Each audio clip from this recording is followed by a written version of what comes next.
孩子，你已经尽力了，你给了大明最后的体面，现在换我来吧。何人敢犯朕的大明？谁说俺要上路了？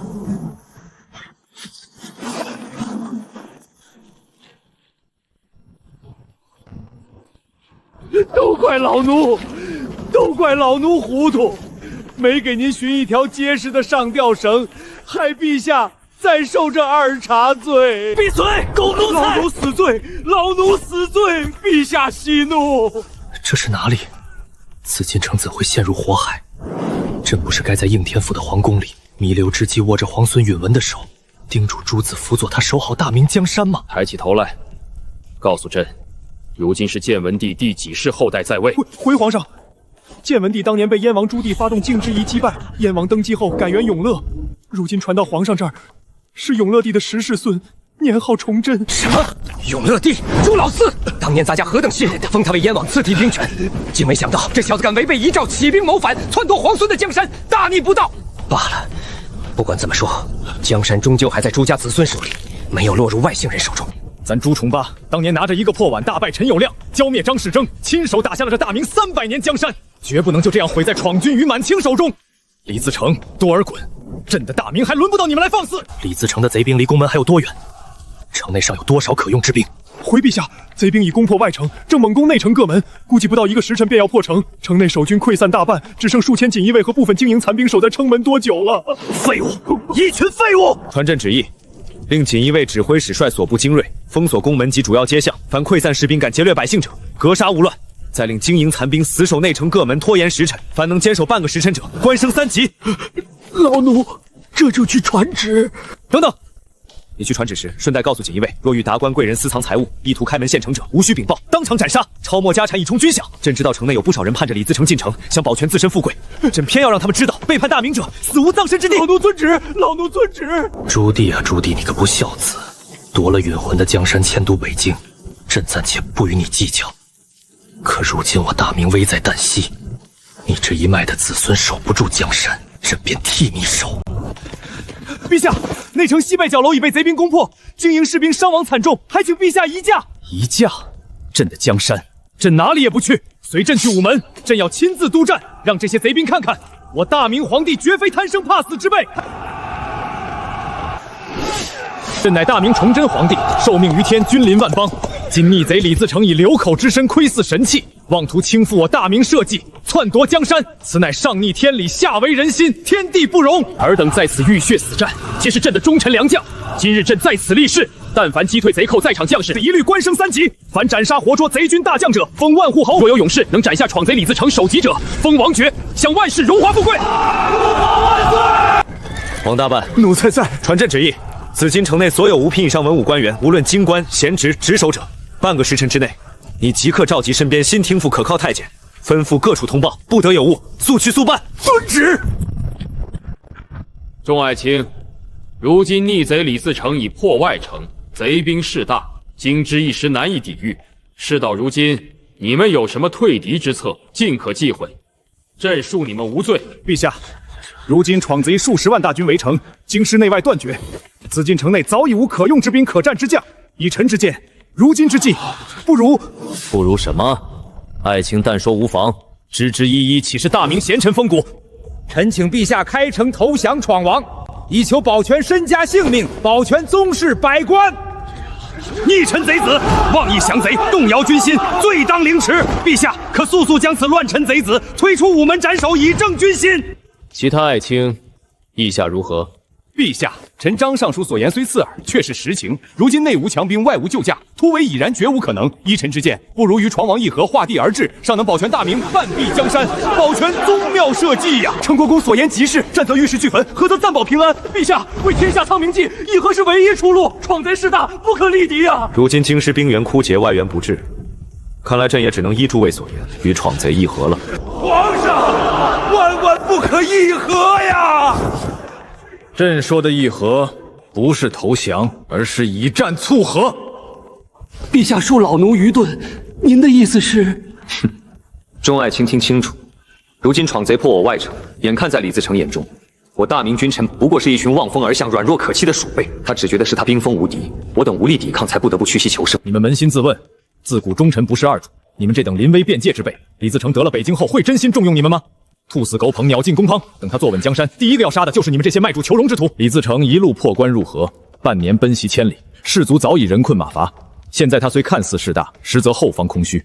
山海关外，吴三桂手握关宁铁骑，只要我等死守内城，扛过这最初几日猛攻，不出半月，四方援兵必至。到那时再谈议和，我们才有筹码，才有底气，才能让李自成退出北京，俯首称藩。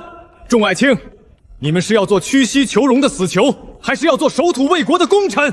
陛下圣明，陛下圣明。众卿听旨，李国珍，朕命你为禁军统领。孟兆祥、王家燕为副统领，同有赶退半步出锦衣卫外所有兵马，死守内城各门，务必坚守至秦王大军到来。臣遵旨。至于张巡燕与朱寻臣，你们既主张议和，朕便成全你们。朕命你们三人即刻出城，前往闯营议和。万万不可啊，皇上！大明祖训：不和亲，不赔款，不割地，不议和。天子守家门，君王死社稷，岂可与刘贼议和，玷污大明国篡？臣死谏，请陛下收回成命。祖训当年是老子定下的祖训，是让子孙励精图治，守土卫国，不是让你们这群腐儒拿来捆住皇帝手脚，坐视江山灭亡的。天子守国门是让你们练兵备战，固国强兵，不是让城破之日只会喊一句以死报国，半点实用计策都拿不出来。范爱卿，你的忠心朕知道，可朕问你，不由和不缓兵，仅凭城内数千皮兵，你能挡得住李自成10万大军吗？臣虽不能退敌，城破唯死而已，谨遵祖训。死最容易，可江山没了，祖宗基业没了，百姓流离失所，就算死了，有脸去见列祖列宗吗？高文草，臣在。你即刻点齐500锦衣卫，直奔朱纯臣、张巡燕府邸，抄家灭门，老少不留，一个活口都不许剩下。另外，凡与王德华往来密切、暗通贼寇的太监，一并斩杀。皇上，朱张两位大人刚才奉旨前往闯营议和，是和是战，是相是伴，无定论。此刻便行抄家灭门之举，恐怕于理不合啊！高亲家，朕知你是忠臣，朕不瞒你，这3个人回不来了，速速去办，把抄出来的金银粮草尽数运回宫中。臣遵旨，臣即刻便去。李若坚，臣在。朕给你半个时辰，戒严内外。之前拿货的造谣惑众、动摇军心、暗通流寇的官员，不分大小，全家押至各门城楼之下，当着守城将士的面，当场处斩，以儆效尤，家产抄没一并当来。臣遵旨。王大办，奴才在。你去传朕口谕，自此刻起，京官无指擅自出宫者斩，官员家眷私逃出城者斩，守城军士擅自下城者，奴才遵旨。朕自京城，朕在，城在，城破，朕与城同岁。奴才这就去办。回来，再去清殿大内存银尽数换来，再去兵器库将尚能使用的兵器铠甲全部挑出送来，还有把太子、定王、永王带来。再准备几套寻常太监的衣物。是。皇后与几位公主现在如何了？皇上，您忘了吗？周皇后已在眉山之事发前，自缢于坤宁宫，以身殉国了。长平公主被皇上挥断去一臂，此刻昏迷不醒，生死未卜。昭仁公主她已薨了。是他的子孙，他的血脉，他一手开创的大明，竟落到这般地步。长平公主不必带来了，你挑一名忠心最可靠的太监，给她剃去长发，换上宫女服饰，设法送出宫去。她已断臂，就算落入贼手，想来也不会多加为难，让她活下来。是。第一队200人围城国公府，4门封锁，不许走脱一人。第二队200人围张景燕宅，河外合围，凡院内活物一律格杀。第三队100人街面戒严，敢有窥视报信者，红罪连增。锦衣卫奉旨，逆臣朱纯臣通贼谋蛮，合族诛灭。开门！所有人原地跪伏，反抗者当场斩杀。高将军，国公爷是奉皇上旨意去议和呀，不是通贼，求将军明察。朱纯臣身为勋贵之首，国怕之日，私出京城，暗劫流寇，名为议和，实为县城。皇上有旨，合族抄斩男妇老幼，一概不留。动手！搜金银田器珠宝库房全部抄没，庭院内内外犬马朱家一概杀绝，不留活口。封门，下一城张巡燕宅。几位卿家，臣在。朕命你们不惜一切代价，死守12个时辰。皇上放心，臣等粉身碎骨，也要死战到底，以身殉国。皇上请放心，臣等必死战不退。臣弑君之路，为君分忧，万死不辞。朕知道你们是忠臣，只可惜这一回你们真要以身殉国了。臣无厌回怀。从军中挑选50精锐亲军，必须是绝对可靠之人，让孟卿之子孟章明率领。朕要趁夜突出城。皇上，您方才不是命人死守京城，又遣朱纯臣等人前往议和，这究竟是何用意？北京城守不住了，李自成兵临城下，志在天下，城中金银如山，美女如云，他怎么可能因为一纸和议就退兵？元人也曾求和，也曾退让。记得一句话：卧榻之侧，岂容他人酣睡？各地秦王大军都在观望徘徊，熟守两段，没有一家会真正拼死来救。朕不能死，只要朕活着，只要朕突出重围，大明就还有半壁江山，还有卷土重来的希望。都起来吧，去办各自的事。臣等复旨：朱纯臣府邸家丁持械顽抗，已被臣尽数诛杀，满门抄斩。抄得白银50万两，黄金3万两，古玩字画无数，2米堆积如山。张巡燕家中抄出白银20万两，黄金1万两，细软已全部运到。另外，从朱纯臣后院密室中搜出私藏精铁兵器、铠甲上千件，皆是禁军制式。做得好，你们辛苦了。从这些金银之中拨出5万两，按职级分给此次抄家的锦衣卫将士，其余金银米粮除古玩字画外，全部运至各门城头，分发给守城将士。臣遵旨。等等，你们传令下去，这些金银是朕体恤他们忠勇可嘉，额外赏赐。之前拖欠的粮饷，待朕破贼之后，一律如数补发，分毫不缺。若直接本发，士兵政治当是理所应当；若说是皇上特赏，人心必暖，士气必振。眼前这位皇帝，仿佛一夜之间变得心思缜密，杀伐笃决，判若两人。臣遵旨。回皇上，老奴清点完毕，大内银库只剩白银5万两，勉强挑出可用兵器1000余件，完好铠甲500副，其余皆年久失修，朽污坏不堪用。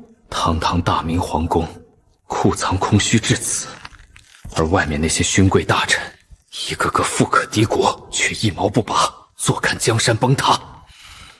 朕知道了。王大板，奴才在。去几套寻常太监服服。你在宫中多年，可有真正心腹可靠之人？皇上放心，奴才手中有几位跟随多年、生死不负的老奴，奴才愿以人头担保，必拼死护3位殿上周全。好，你们都是我大明的忠奴，如今闯贼兵临城下，朕将3位皇子托付给你们，拼尽一身性命，也要护他们周全。如果成功到南京，你们就是救国功臣，必将留名青史。皇上放心，奴才等万死不辞。若能平安护送殿下抵达南京，奴才等粉身碎骨也心甘情愿。给每人分发碎银几10两即可，不要多，不要整锭，以免路上漏财。奴才遵旨。皇上，使不得，使不得！朕的皇子，朕的血脉，朕的大明江山，今后全系于你们一身。王大板，宫中可有隐秘出口，能悄无声息离宫？回皇上，有是有一个，只是都到了这步田地，还有什么不能说？是守午门西侧墙角的公统道道，那是平日运送净桶出宫的通道，狭窄低矮，仅容1人匍匐通过。只是殿下乃是龙子凤身，金枝玉叶，怎么能从那种污秽之地通行？龙蛇潜渊，不拘泥于清早，你们就从这里出去。出宫之后，不许再称太子、王爷，给他们换上布衣，改做寻常人家子弟。太子叫小浪，定王小定，永王小永，记住这3个名字。父皇，儿臣不怕，儿臣愿去南京，重振大明。记住，出去之后，莫要再称朕为父皇，莫要再摆皇子架子，见人低头，遇事藏住。活下去，比什么都重要。只要你们活着，大明就不会亡。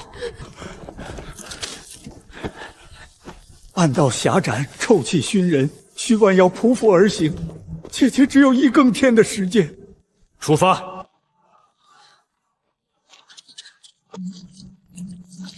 李自成，朕的后手才刚刚开始。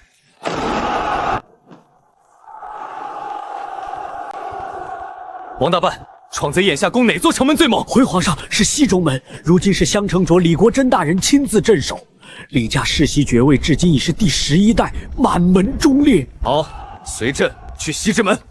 皇上，西直门炮火连天，您万金之躯去了太危险了。奴才斗胆求皇上。臣现在眼线未察觉，换上普通衣服，由奴才率锦衣死士护驾，从密道出宫，南下南京。南京有完整的6部朝堂，有数10万江淮守军。皇上到了南京，便可重整江山啊！朕知道你的意思，朕之所以迟迟不走，一者要给太子、永王、定王出宫藏留足时间；二者，朕在这宫中一日，文武百官、守将士便有主心骨。一旦朕悄悄离宫的消息泄露，人心立刻溃散，不用1个神内城逼迫，到时候朕只会被刘贼追擒，受辱于贼寇之手。皇上考虑周全，是奴才愚钝。起来吧。臣襄城伯李国芝恭迎皇上圣驾，吾皇万岁！襄城伯免礼，你李家自永乐帝靖难起兵，世袭爵位11世，代代忠良。今日国难当头，你能死守西直门，不负列祖列宗，不负朕，不负天下。臣誓受国恩，粉身碎骨在所不辞。如今守城形势如何？将士还撑得住吗？回皇上，西直门现有守城将士1100余人，多数人已经3昼日未曾合眼，饥寒交迫，死伤惨重。但今日皇上亲自登城，许诺破贼之后续功擢升，将士们士气大振，已经接连打退闯贼7次猛攻，贼兵士积如山，始终未能踏上城头一步。好，抬上来！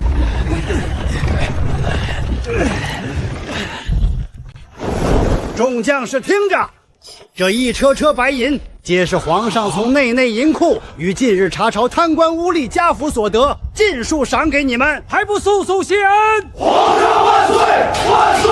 万岁！誓死效忠皇上，死守西都门。朕知道你们怕，城外是百万闯军，城内是断粮缺饷。有人觉得这城守不住了，有人在盘算开城投降能换几条命。但朕今天告诉你们，降是死，战未必。带上来！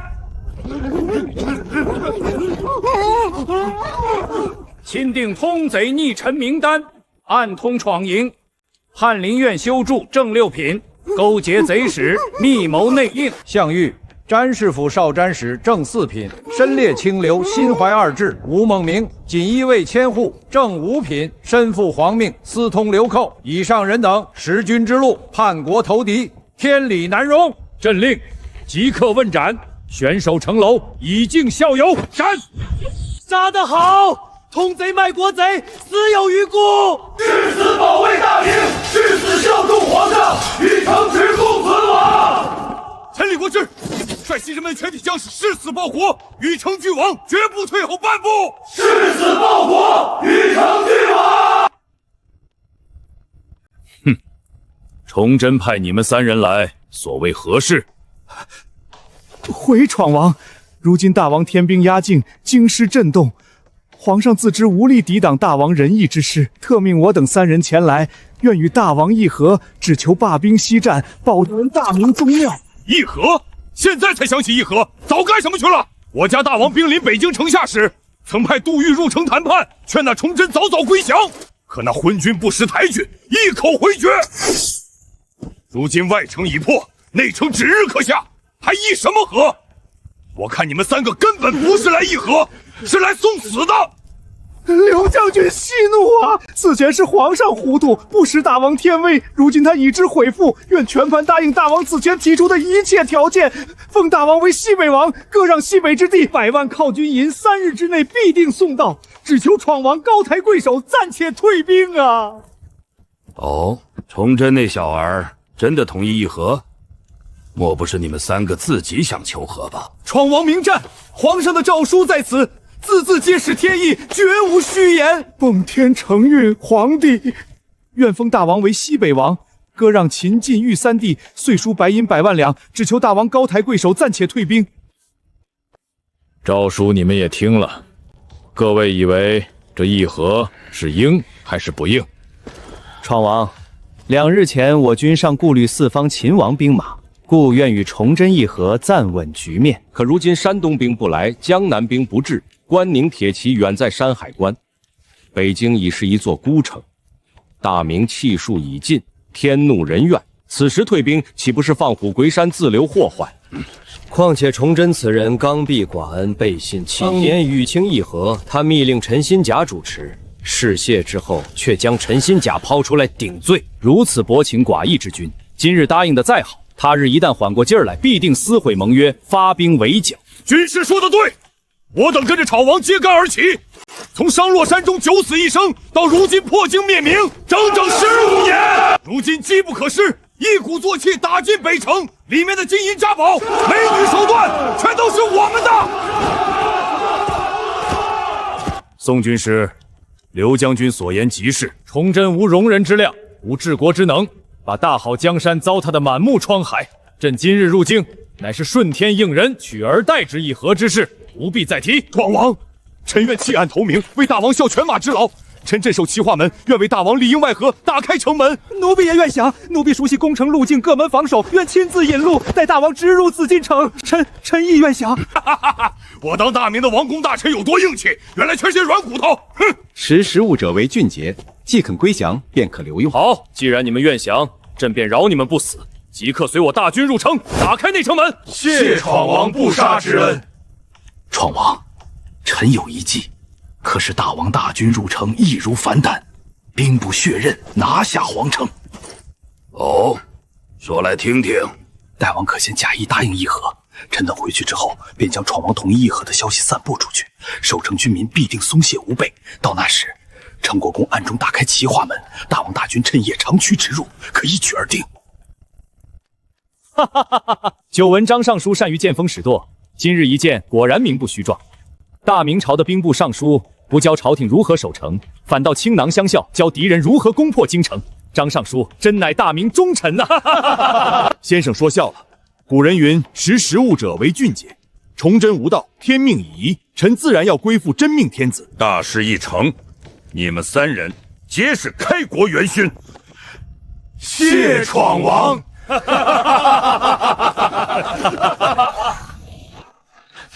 皇上，好消息，天大的好消息！闯军大营拔营后撤了。探子回报，李自成的人马开始向后移动，营寨戒备也松了大半。想来是派去议和的3位大臣成事了，闯王答应退兵了。王大本跟了朕这么多年，还是把人心想得太简单了。李自成兵临城下，破城只在朝夕，他图的是朕的江山，岂会因几句口实力便轻易退兵？皇上，您的意思是？意思就是朱纯臣、张巡燕、王德化3人早已出卖朕，出卖大明了。他们要里应外合，开口防敌。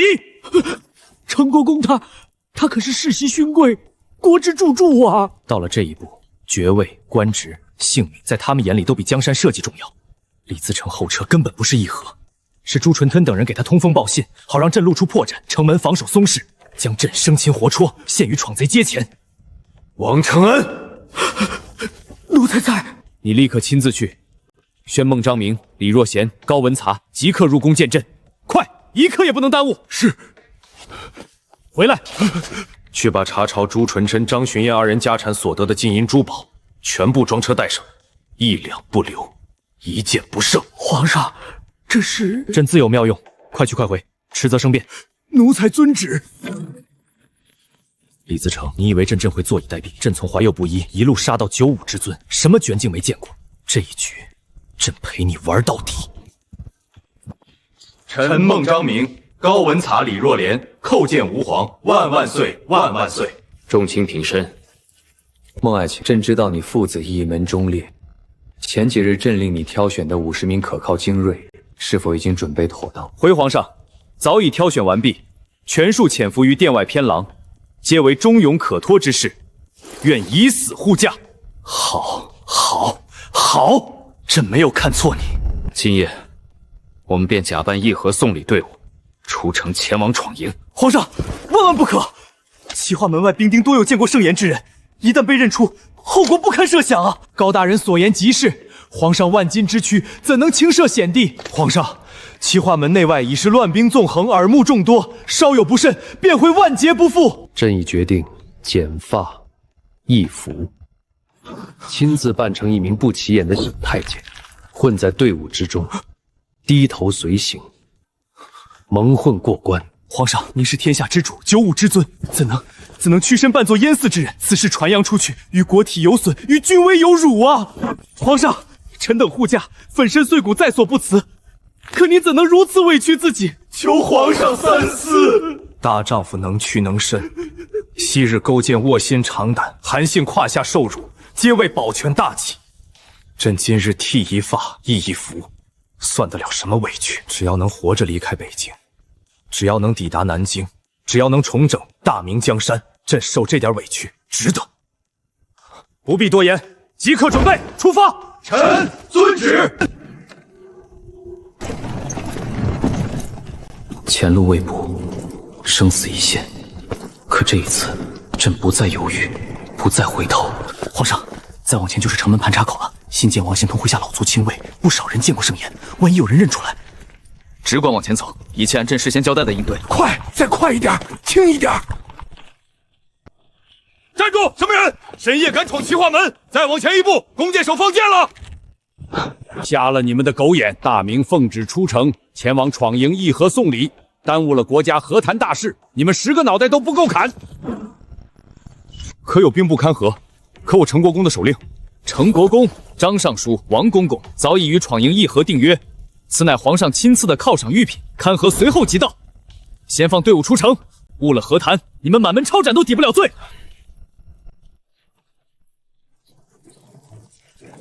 事关重大，可否让我等核对一下人数？有什么好核对的？再敢拦路滋事，惊动城外闯营，和谈一旦破，第一个杀的就是你！城下何事喧哗？敢在齐化门滋扰？王公公，您怎么在此？深夜带队出城，可是皇上亲口旨意？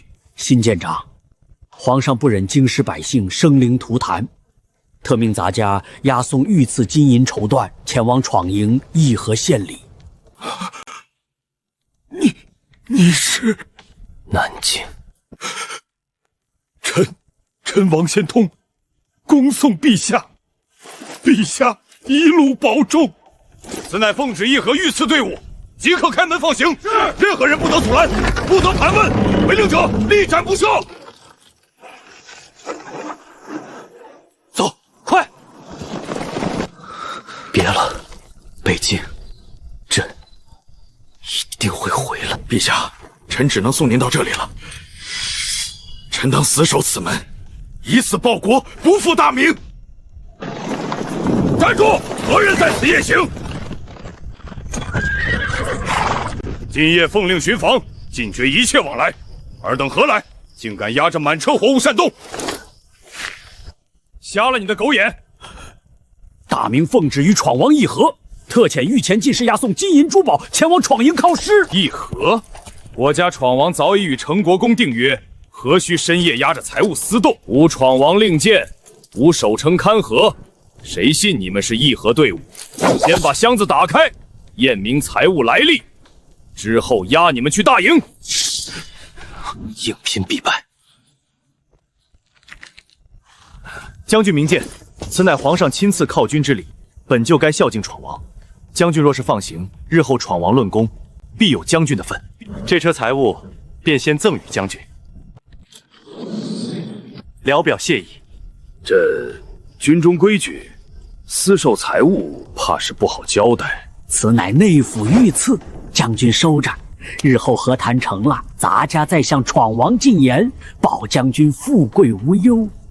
罢了，看在御赐财物的份上，本将放你们过去。但记住，不许走官道，不许停留，立刻赶往闯王大营。若敢绕道赶回头，休怪我刀下无情。多谢将军，多谢将军，快走！皇上，好险，多亏了这一车财物。财帛动人，自古如此。他们要的是利，我们要的是生，各取所需罢了。但大顺巡骑未必只这一处，拿出一些细软，把大车弃在路边，轻装急行，星夜赶往通州。皇上，这些财物，这些本就是用来麻痹敌人的，如今换来了生路，留着反而是累赘。弃车，立刻！只要能到通州，只要能掌控兵马，就能顺着运河南下南京，就能重整大明的江山。这议和队伍倒也识趣。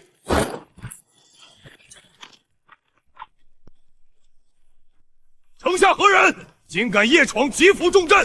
城上守军听着，奉旨南巡钦差驾临，速开城门，即刻通禀通州坦兵杜应登接驾，实则以抗旨论处。三更半夜无符无印，也敢冒充钦差？我看尔等是流匪细作，想来炸城。再不退去，本将便下令放箭了。朕朱由检、杜应登开城。快去禀报总兵大人！胡说八道！当今圣上坐镇紫禁城，岂会轻离京师半步？尔等奸佞之徒，竟敢冒充！再不退去，本将定将尔等身葬刑灭！杜应生，睁开你的眼睛看清，此乃朕的御用九龙配，你敢紧闭城门，抗旨不遵，是想谋逆造反吗？开城门，快开城！臣有眼无珠，冒犯天颜，罪该万死，求陛下饶命！杜总兵，言于职守，何罪之有？乱世当口，谨慎为本。起来吧，即刻召集通州城内所有高级文武官员，半炷香之内有敢持物者，以军法论处。臣遵旨，臣立刻去办。公公，你真信皇上那番话，什么密旨南迁？若是真要南迁，为何只带几十人深夜出逃？依我看，定是北京已被李自成攻破了，他是从城里逃出来的丧家之犬。杜大人所言极是，李自成100万大军压境，北京必破无疑。咱们不如派人连夜赶往北京，向昶王禀报崇祯下落，献城归降，这可是颇天的功劳，将来封侯拜相，享不尽的荣华富贵。好，我即刻本心腹亲兵，相传密信从通州侧门流出。另外，我待会儿便设宴款待崇祯。若是真南巡，必定赴宴；若是逃出来的，定会百般推辞。我已安排亲兵埋伏厅外，久寒之时一声令下，立刻冲进去活捉崇祯。只要把活的崇祯交给李自成，后半辈子的荣华富贵就全有了。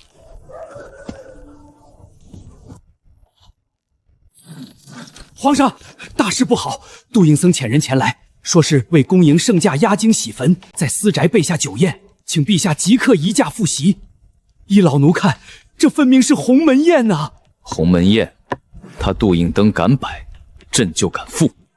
皇上万万不可！咱们身边不过数十锦衣卫，一旦有变，如何抵挡？不去便是示弱，朕唯有以身犯险，逼他提前动手，方能一举拔出祸根。传孟章明、高文采点齐40名精锐锦衣卫，随朕赴宴。甲胄藏于衣内，绣春刀不离身，听朕号令，见机行事。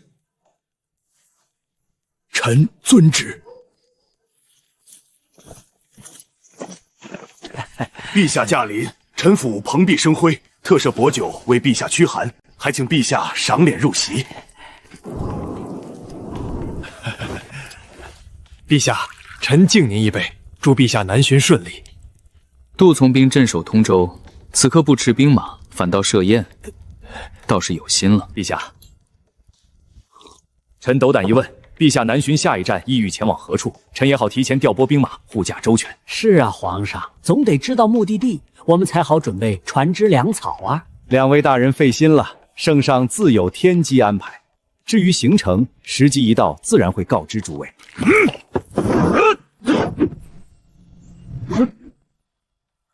杜应灯、崔明良，你们暗设伏兵，意图谋害圣上，是想造反吗？事到如今，还敢装模作样？放肆！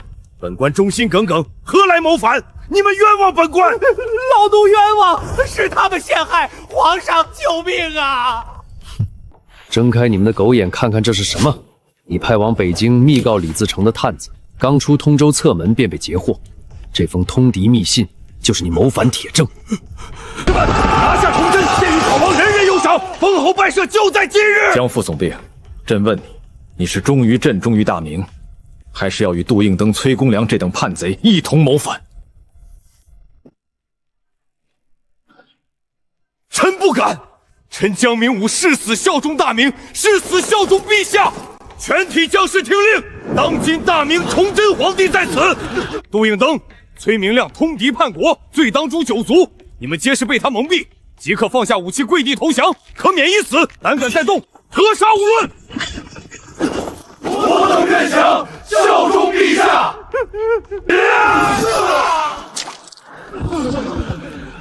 江明武，你临危不乱，忠心可见。朕命你即刻接管通州全城兵马防务，关闭四门，安抚军心。臣遵旨，万死不辞。杜应灯、崔明两通敌叛国，意图弑君，拖出去，即刻斩首，全灭守城门示众3日，以儆效尤。皇上饶命！皇上饶！这一局我赌赢了，通州终于真正握在了自己手中。陛下，北京外城已被闯贼攻破了，臣万死不辞。第一，准备几10套寻常客商衣物，朕身边这几10人全要换装，备足干粮马匹。朕要趁5更天从通州偏门出城，直奔天津卫。第二，你在迁兵之中挑一个身形相貌与朕有几分相似的人，是替身，引开追兵。臣遵旨。江青，若闯贼大军压境，你实在守不住，开城投降，保全一城军民性命，朕也不怪你。不敢，臣不能。闯贼若来，臣必死战不退，以身殉国，为陛下多争取一刻生机。周柱子，朕有一任务交予你，九死一生，你可愿意？能为陛下做事，小的万死不辞。小的不敢，这是龙袍，小的一介草民，万万不敢亵渎。这是朕让你穿的，不是让你僭越，是让你救朕、救大明。你无罪有功。时间紧迫，速速出发。国破家亡之际，江明武的死战之心，周柱子的舍身相替，让冰冷的心底重新燃起一点火星。陛下可以走了。走。臣江明武今生今世，死是大明鬼，今日在此，誓死守卫通州，以报皇恩。传令下去，全军备战，箭上弦，刀出鞘，炮装药，闯贼赶进通州一步，杀无赦。大明最后一丝希望，系于这一路奔逃的马蹄之上。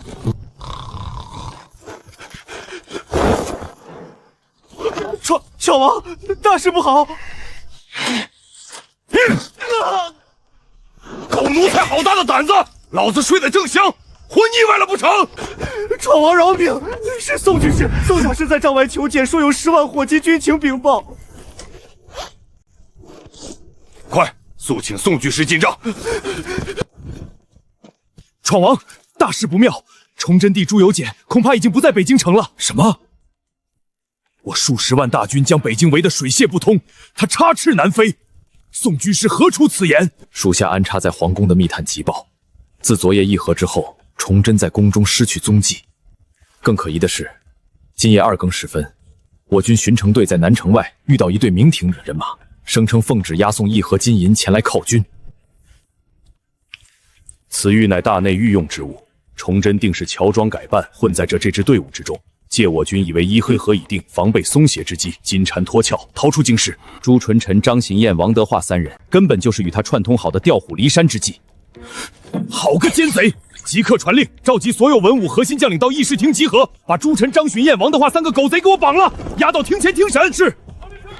闯王，我3人一片诚心归降，绝无二心，冤枉啊！大人一块洋日白玉，此物见是铁证。2更时分，遇到一队靠军队伍，领头太监用这块玉佩，小的贪财就放行了。区区一块玉佩，便坏了闯王千秋大业，拉出去斩了！闯王，臣断定崇祯就是混在队伍里出了城，此等贪财误事的小人，拉出去即刻斩了。那玉佩的质地、雕工、龙纹形制，竟与他府中珍藏的皇家赏赐玉佩一模一样。报闯王，我军在城外东边的小树林发现10车金银珠宝，铁证如山，分明是你3人奉崇祯密令，假意要和拖延时间，让那崇祯小儿有机会逃出北京，竟敢将我李自成当作掌中玩物戏耍！闯王饶命，冤枉啊！定是有人栽赃陷害。闯王，朱纯臣3人进营以来卑躬屈膝，绝不像是忠于大明朝的样子。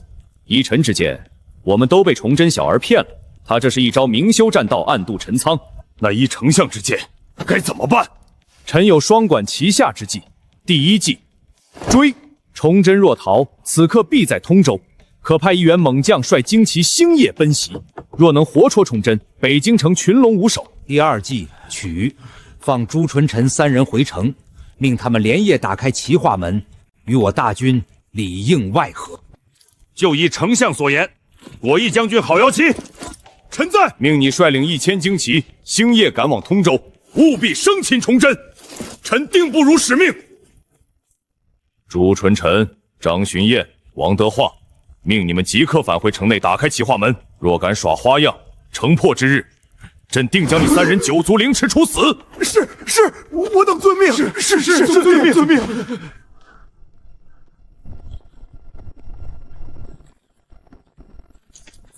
陛下，我等既已冲出北京，为何不星夜集成直奔天津？这般扮作粮商换步而行，岂不是自缚手脚？你以为朕逃出紫禁城的消息能瞒得过一时3刻？李自成一旦得知，必定倾巢而出追杀。通州虽有江明武效忠，可如何挡得住虎狼之势？朕已安排一队人马打着朕的旗号往山海关佯走，引开追兵主力，但那是缓兵之计，撑不了太久。通州至天津陆路200余里，若纵马狂奔，目标太过刺眼，不消半日便会被盯上。唯有扮作粮商，才是最不起眼的身份。你们都记牢了。我等是在通州收购漕运鱼免，运往天津3岔口贩卖。录影、票据谨记在心，口音务必一字不差。高文华，你领20人改走小路，分批隐匿前行，到天津3岔口码头会合。陛下，我等本就只有50余人，再一分兵，护驾亲族只剩30不到。倘若遭遇闯贼大股人马，如何护得住陛下？正因为只有50人，才不能挤在一处。50人一队太过扎眼，分作2队，一明一暗，反而安全。你只管带队前行，天津再会。朕意已决。臣遵旨。陛下千万保重。诸位兄弟，但凡有一息尚存，便要死护陛下周全。誓死护驾。陛下，您快看！陛下，通州城破了。好快！走，不要停留，全速前进！是骑兵，闯贼追上来了！不要慌，全都稳住，按朕之前吩咐的，各司其职。前面是什么人？统统站住！再往前一步，全部射杀！哎呦，军爷安好。小的们是赶路的粮商，无意冲撞了军爷的队伍，罪过。梁商，这兵荒马乱还敢往外跑？我瞧你这气质，可一点不像走街串巷的。军爷谬赞了，小的就是从小学做买卖，养得白净了些。车上全是通州收的漕粮鱼面，急着往天津卫赶。如今天津城里兵多，百姓多，就缺一口吃的，晚一步可就少赚好多钱啊！咱朱重八从小地主放牛，饿死爹娘，当和尚讨饭，什么白眼没受过？眼前这点卑微讨好算得了什么？你这位东家长得倒是跟画像里的崇祯十分相似啊！军爷说笑了，我们东家哪有那等福分跟天子长得相像？您仔细瞧，画像上的人留着胡须，我们东家素来不爱蓄须，脸上干干净净，两人差得远了，绝不可能是同一个人呐！报！郝将军有令，我军已在通州东北方向截住一支50余人队伍，往山海关方向逃窜，其中一人身穿黄袍，与崇祯画像极为相似，将军命你速去支援。真的？走，抓住崇祯，好王大大有赏！发什么呆？还不快赶路！早点到天津，早点卸货。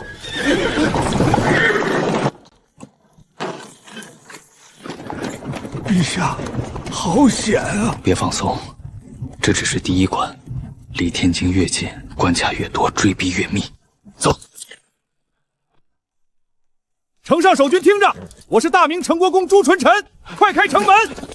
原来是成国公，三位不是前往闯贼大营议和去了，如今回来，议和结果如何？闯王已然同意议和，速速打开城门，放我等进城面圣复命。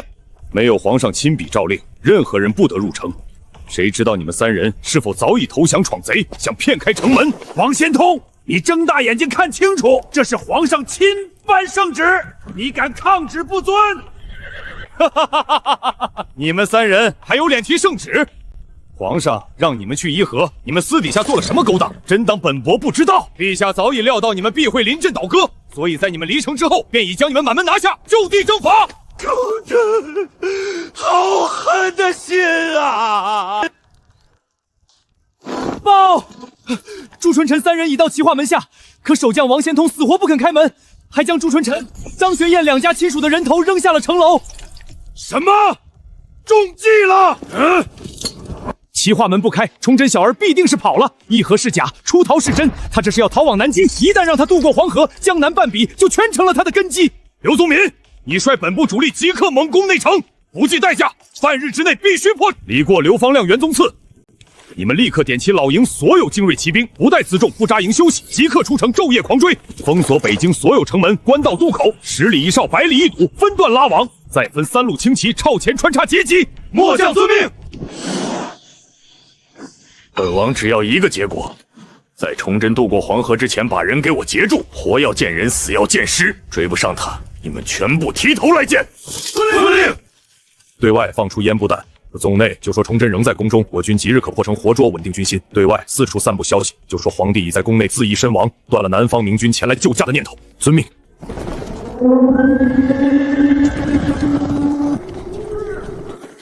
东家，再往前约莫40、50里就到天津卫地界了。见到冯元仙就能寻船南下南京，只要到了南京，重整旗鼓，大明就有救了。救？王大办，你倒是乐观。大同总兵姜默指天发誓要与大同共存民，转头就开城纳降。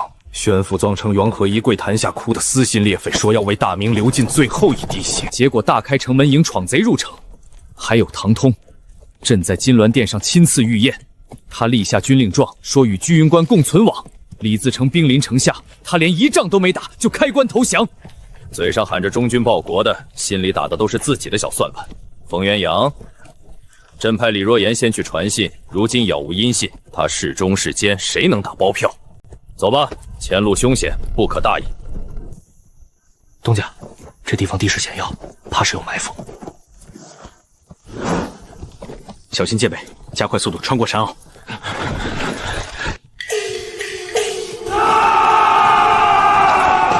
知道这是什么地方吗？还敢从此地过？你们的胆子倒是不小。大王息怒，我们是通州来的粮商，专程返米去天津卫卖，这里有10两银子，不成敬意，还请大王行个方便。10两银子，你当老子是叫花子？要打此路过，我猜留下买路财。这些粮食本来就是我的，至于你们，我张三爷抢劫，从来不留活口。列阵，怕什么？他们就20几个人，我们有几百号人，杀了他们，粮食和钱财都是我们的。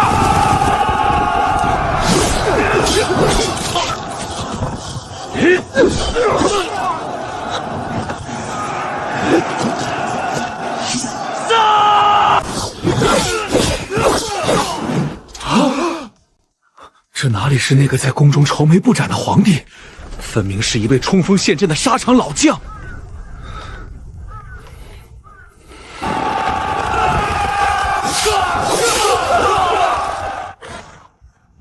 臣天津巡抚冯元妖救驾来迟，致使皇上身陷险境，臣罪该万死。臣李若钦搬请救兵，路途耽搁，未能及时护驾，亦罪该万死。2位爱卿快快请起，若非你们及时赶到，朕今日必定命丧贼人身手。是你们救了朕，救了大明朝。回冯巡抚，战场已清理完毕，斩杀匪众80余人，俘虏100余人，当场斩杀顽抗者37人，活捉105人，无一漏网。请皇上示下如何处理俘虏。把为首的头绑带上来。是。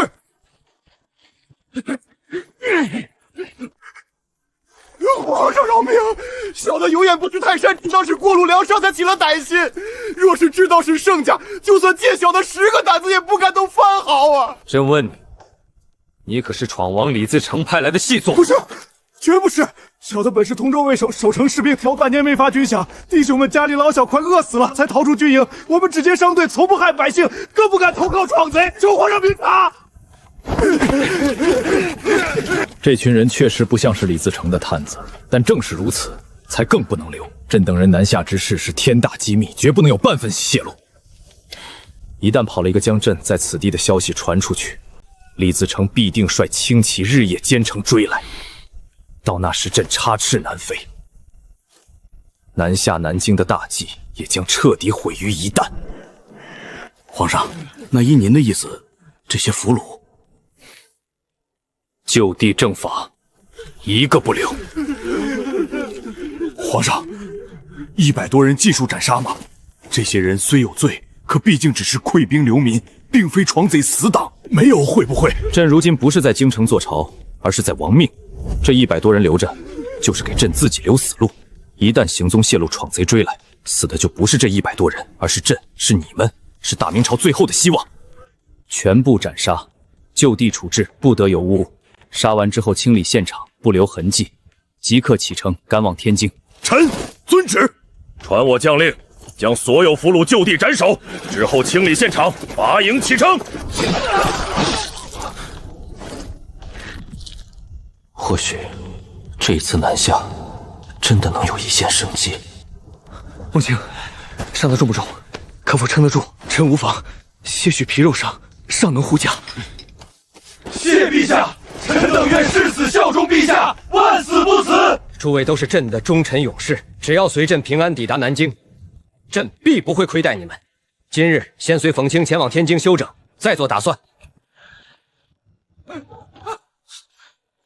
何人在外喧哗？臣天津兵备道副使袁玉宗参见陛下。原来是袁庆，朕记得冯巡抚安排朕休息之处极为隐秘，寻常官吏不得而知。袁清消息倒是灵通，从何处得知朕已抵达天津？陛下恕罪，臣手下细作探得圣驾踪迹，心系君父不敢怠慢，匆忙赶来护驾，行事鲁莽，还望陛下宽宥。起来吧，既然来了，便说说此来何谓？陛下，北京危急，闯贼压境，臣在天津日夜操练兵马，誓死护驾，护送陛下南渡，中兴大明。朕听说令堂尚在京师，是为人子者，莫不以保全亲眷为念。你在天津掌兵，朕也令人在京中多加照拂你老母。你只需一心为国，朕只问你一句：若有一日侵略与社稷相逼，你当以何者为先？臣当以死报国。君父在前，何敢顾私？朕知道了，爱卿忠君之心，朕已明白。陛下，臣斗胆一问，陛下不在京师坐镇，却轻车驾从来到天津，莫非京师已然？大胆！京师自有文武忠臣死守，城池安如泰山。陛下此番前来天津，乃是查看周氏备办情况，不该问的休得多言。臣知罪，臣失言。袁庆，既然你已率3位前来护驾，那便传朕旨意，令天津3位即刻前往三岔口直邮码头集结戒备。你亲自坐镇，朕之后便动身由天津登州前往南京。臣遵旨。臣无能，未能严守陛下行踪，致使消息走漏，罪该万死。起来，这不怪你。天津兵权尽在兵备道，袁玉宗才是此地真正掌兵之人。他要查朕的下落，你拦不住。你方才看他，觉得此人可信？回陛下，臣观其言行，似是一心护主，应当忠君爱国。朕看未必。朕方才亲长与社稷之间如何抉择，他先犹豫，后才打以死报国。袁玉宗是出名的孝子，一旦京师沦陷，闯贼以其母相胁，你说他是会守镇，还是会降贼？天津3位指挥使杨维汉，你可看得透？杨维汉与袁玉宗素来交好，受其节制。若真有变，他十有八九会站在袁玉宗一边。那你手中能调动多少亲兵？回陛下，臣麾下真正可用的心腹亲卫，最多不过800人。天津3位账面兵马近2万，尽数归袁玉宗节制。一旦袁玉宗反，800人不过是螳臂当车。若袁玉宗真反，朕与你都要倒在天津。事到如今，你在天津还有没有可以真正依靠、绝不负朕的人？有，陛下，臣有1人可功负大事。沈廷阳，他现任海运总督光禄寺少卿，精通海运总领漕运，对大明忠心耿耿。当初力劝陛下南迁预备海船的，正是臣与他2人。好，你速去秘密召他来见朕，不可声张，不可让袁维宗察觉。臣遵旨。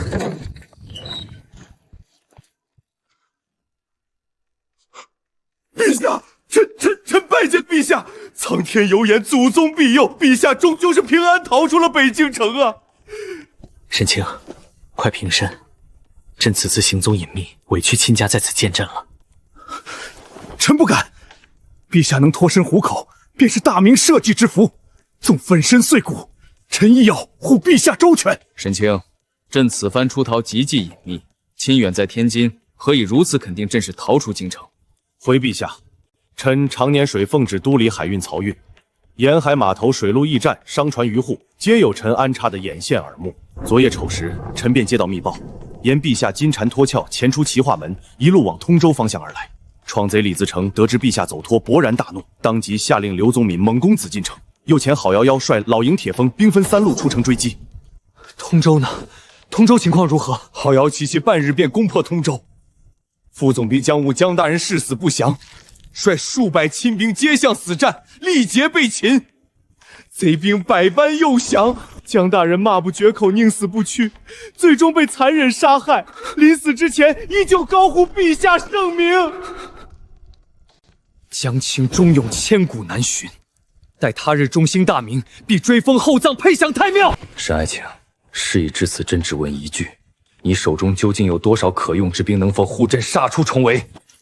回陛下，臣虽无朝廷亲赐兵员，却有誓死护驾的忠勇之士1000人。漕运护粮兵、海陆水手约300至500人，海运船队亲随加养死数约200至300人，荆门沿海招募壮勇数百人，合计可用禁卒约1000人。不立经营编制，不归天津3位管制，全是臣自筹粮饷供养，人人忠于陛下。船呢？海船、漕船、漕船共计数10艘，急速停泊天津漕运码头，船只完好，粮草充足，随时可以扬帆起航，直下江南。陛下，臣有一桩异状，不得不奏。近日漕运码头无辜多了几10艘陌生船只，既不装卸粮草，也不派人上岸，水手终日龟缩船上。臣派人假意打探，船上之人自称是运粮商船，可臣的探子冒死深探查后回报，船上之人口音大多带着陕西、山西腔调。陕西、山西，那是李自成老营贼兵的口音。臣断定，这是李自成与郝瑶提前派遣的先锋暗部潜伏在天津码头，守株待兔，截住陛下。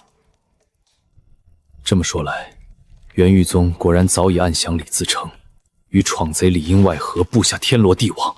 冯清准备的200艘漕船恐怕已被严密监视，朕插翅难飞了。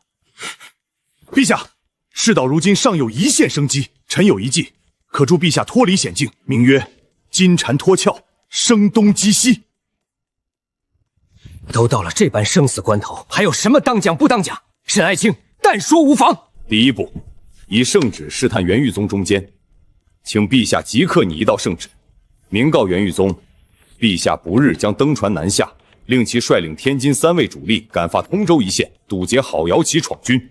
若他心存大明，必遵旨北上，天津码头兵力自然空虚；若他已暗通闯贼，定然抗旨不遵，暗中调兵围堵，中间力办。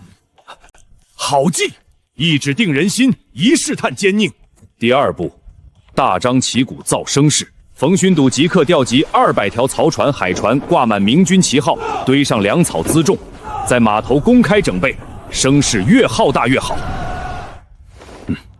要让细作、探子都认定陛下必然走此路南下，再令100名精壮千兵穿上鲜明号衣，大摇大摆登上3艘大船，黄昏升帆起航，将所有人目光都引向海路。如此张扬，倒能彻底迷惑过他们。第3步，倘若最坏情况发生，元泽宗果真叛变，见我军船队起航，必然派兵拦截。届时，臣已安排50名死士，趁夜色在北码头外围放火焚烧3艘空槽船。火起之后，北码头大乱，火光冲天，所有人都会以为皇帝遇袭。臣更暗中联络天津当地盐商，许以重力，令其出动500丝盐勇，在码头外围佯装攻城袭扰，死死拖住元裕宗主力。他见码头火起，又有外敌进攻，必然急调兵力救火围堵。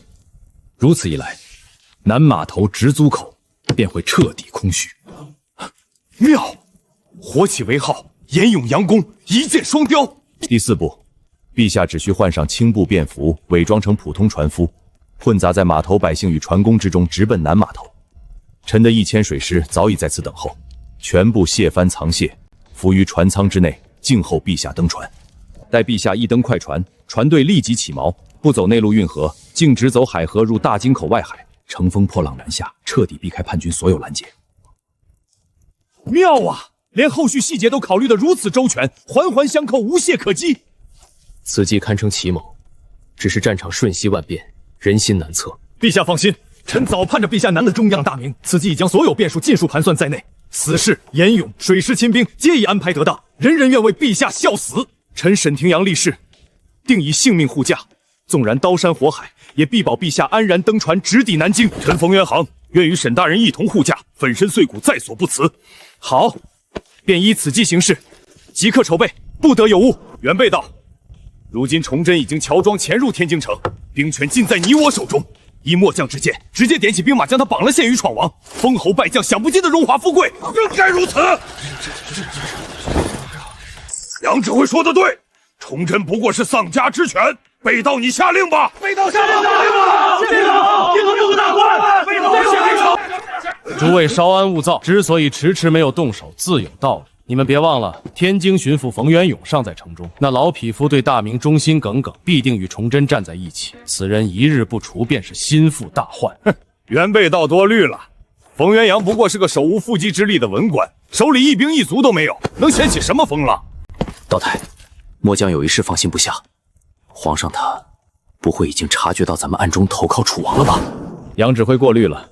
闯王密使前来联络归降之事做得极为隐秘，冯元营绝无可能知晓。退一步说，即便他有所察觉，又能如何？如今这间天津卫，我为刀子，他为鱼肉，他就算插翅，也难飞出咱们的手掌心。老爷，不好了！王承恩、王公公带着几名锦衣卫正在府门外等候，说有天大的要事要立刻见您。事出紧急，诸位将军立刻退入偏房回避，不得出声。本道独自前去接见。快，请王公公进来。是。不知王公公大驾光临，下官有失远迎。袁魏宗接旨。臣天津兵备道副使袁裕宗恭接圣旨。奉天承运皇帝诏曰：兵备卫使袁裕宗久镇金门，忠心为国，特擢升为右钦都御史。谢命袁裕宗即刻率领天津、通州至全津一线，全力堵截来犯闯贼郝瑶旗所部先锋军，奋力绞杀，不得有误，务必阻贼于金门之外，护镇南巡之路通畅。钦此。袁大人，圣旨在前，还不快快接？臣袁裕宗接旨。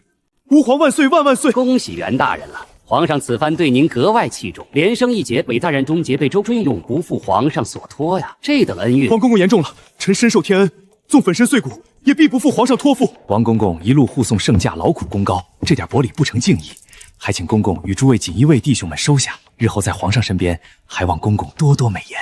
袁大人太客气了，既然是大人一片心意，那咱家就却之不恭了。袁道台留步，改日再叙。袁道台，这到底是怎么回事？您不会真要遵旨率领3卫兵马出城去堵截闯王的大军吧？崇祯小儿想用一道圣旨调回山，传令下去，3卫兵马不动，继续监视码头，继续封锁城门。朱由检，本道倒要看看他朱由检还能玩出什么花样来？好一个崇祯，好狠毒的心思！这哪里是委以重任，分明是要把咱们推出去当炮灰党转王的刀兵。他自己好趁机登船逃往南京。咱们一旦率兵出城，天津城信空虚，全家老小都得死葬身之地。麻烦就在这儿，圣旨已下，咱们若不发兵，便是公然抗旨；若遵旨发兵，天津一空，皇上转眼消失海上，出是死，不出也是死。崇祯此人看似穷途末路，却绝非庸碌之辈。为何不命我率护驾陪同登船，反而升我的官，转头就命我率主力出城去和闯军死拼？这分明是防着我，忌惮我，要借机把我调离天津核心。好一个刻薄寡恩的天子，咱们难道真要任他摆布？哼，他想拿咱们当炮灰，那咱们就将计就计。他要咱们去挡追兵，咱们可以去，但咱们的兵半步不出天津城。方才在外堂我当众接旨，就是要让王承恩放心，冯元营放心，让崇祯以为咱们已落入他算计。他越是安心准备登船，咱们动手之时便越是容易。杨维憨，擂鼓鸣号，整顿假仗，做出大举开出迎敌的声势，但水师战单只在河岸列阵，一步不离码头，名为堵截下游贼寇，实则牢牢锁住江面，断皇上南逃之路。末将遵命。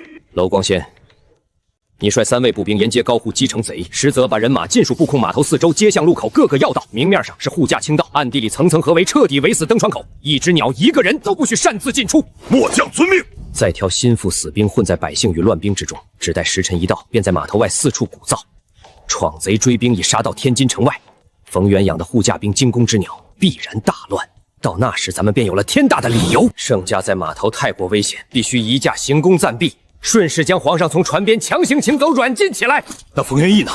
老匹夫必定拼死阻拦。混乱一起，当场便可将他拿下。罪名替他想好了：惊驾、惑众、通贼，置圣驾于险境，直接打入卫所大牢，断了冯元王，崇祯便是孤家寡人。可对外如何交代？毕竟是奉旨出兵，对外只说护驾，绝不承认秦地。皇上问起，便说追兵逼近，码头空旷不安全，船咱们扣下，人咱们留下，兵咱们不退。圣旨让咱们御敌，咱们就理直气壮回一句：守着皇上，稳住天津，才是真正的御敌。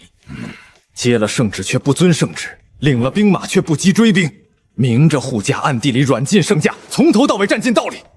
万一皇上执意登船，连下严旨斥责，咱们又当如何？真到那一步，那就兵谏。3位将士齐集码头，披甲持刃围住圣驾，齐齐跪地，痛哭流涕，哭求皇上以宗庙社稷为重，暂留天津。软的不行，便来硬的；硬的不行，便借乱兵护驾之名，强行请回宫去。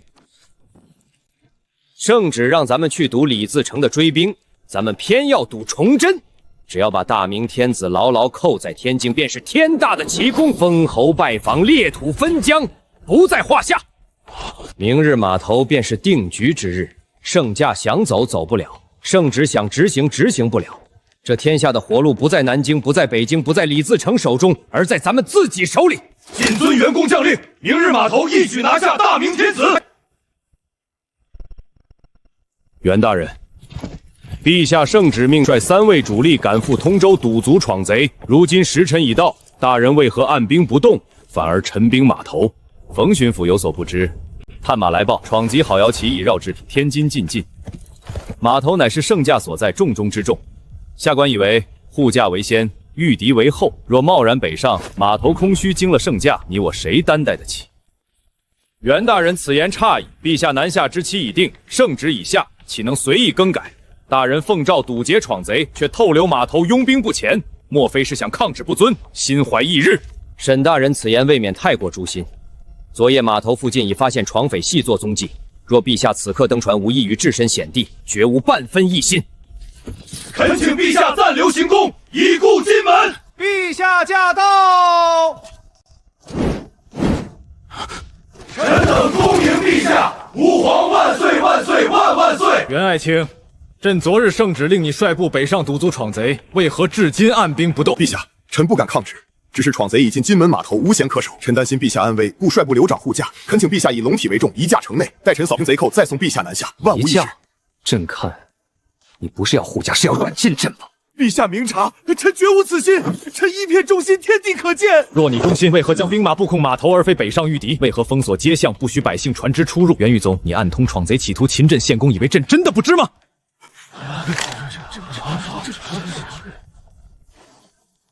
请陛下留在天津，乃是为陛下、为大明苍生着想。放肆！将士们，保护陛下，不许任何人靠近圣驾！反贼，你竟敢拥兵逼宫！陛下待你不薄，你却暗通流寇，卖主求荣，这般忘恩负义之举，天地共愤，鬼神难容！陛下，如今码头已被3位马合围，插翅难推，请陛下即刻移驾行宫，暂避风头。否则，末将纵然有心护驾，也只能得罪了。尔等敢犯驾，皆是诛九族的大点火！不好，码头遇袭了，是闯贼！闯贼的人马打过来了！兄弟们，袁玉宗早就通贼了，他是要把我们全都送给闯王富贵。别听他号令，他要卖了我们的天津城。他以为卖了我们，陷了天津城。不好，中计了！娄光前，立刻分兵去北方火场救火，再率一队人马车拿街巷乱贼，快，迟了就全乱了。陛下，时机已到，快走！南码头10艘快船早已备好，臣麾下1000水师精锐，静候圣驾。此刻不走，再无机会。拦住他们，绝不能让崇祯登船，放讨了天子，我们全都死无葬之地。等一下，恭迎陛下！陛下。快登船！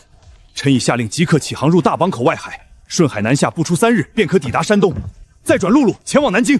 追！调集所有水师战船，绝不能让他跑了！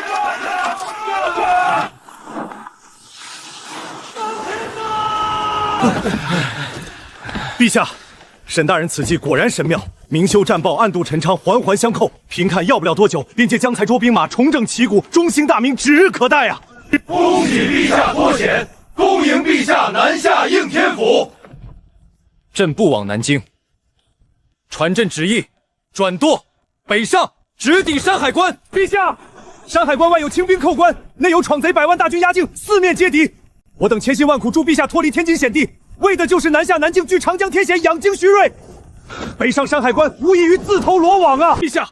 吴三桂手握重兵，却拥兵观望，心意未决，究竟是忠是奸，尚未可知。陛下孤身前往，太过凶险。南京财富富足，兵精粮足，还是我老奴求您3日下。山海关四面接敌，内无粮草，外无救兵，万万去不得。南京，诸位爱卿以为朕去了南京便能安坐龙庭，号令天下吗？闯贼破我京师，复我宗庙，辱我臣民，挖我皇陵，此仇不共戴天。若朕龟缩江南，偏安一隅，苟且偷生，天下百姓如何看朕？后世史书如何写朕？只会写我崇祯是个弃国弃民、贪生怕死的昏君，是第2个宋高宗。吴三桂手握关宁铁骑，那是我大明最后一支精锐铁骑，是天下唯一能与闯贼清兵抗衡的兵马。若朕亲赴山海关，登高一呼，以大明天子之威安抚关宁铁骑，都令吴三桂挥师西进，天下忠义之士必定闻风响应。京畿百姓、旧臣将士皆在翘首以盼，盼朕归去重整山河。朕是大明天子，守土有责，复仇有恨，不诛闯贼，不还京师，朕绝不南渡。今日朕便以天子之身亲赴山海关，召天下兵马亲往讨贼。吴三桂若忠，便护朕光复北京，收复河山；吴三桂若叛，朕便率关宁军中忠义之士死战到底。大明江山宁为玉碎，不为瓦全。朕朱由检绝不做偏安天子。陛下壮志，臣愧不能及。臣愿率扩上水师，拼死护陛下北上，纵然粉身碎骨，万死不辞。臣愿追随陛下北讨闯匪，死而后已。臣等愿护陛下北上，誓死效忠，诛灭闯贼，光复大明。转舵，北上山海关，遵旨。列备，怕是元泽宗引贼船追来了。不是叛贼追兵，是本官提前派出的水师探哨。报，京师惊天急报！七世神前张义门破，司礼监太监曹华亭献门投降，闯贼李自成率数十万乱兵蜂拥而入，帝都彻底沦缩。贼兵入城后四处烽火，沿街劫掠，死伤无数，血流成河。殉国诸臣有多少？内阁首辅范景文辞世于驿舍，户部尚书倪元禄身着朝服北向叩拜，南向进谏。左都御史李邦华从容赴师进殉国。左副都御史施邦豹先是拒绝投降，不愿屈服，最终以身殉国。大理寺时灵异狱痛楚地想，独伤北岸脸叩首，再三自尽，一线社稷。胡可给凤翔，孟章明无敢走。御史陈良墨、陈纯德，一众文臣或阖家殉难，或夫妻同死，无一人屈膝投降。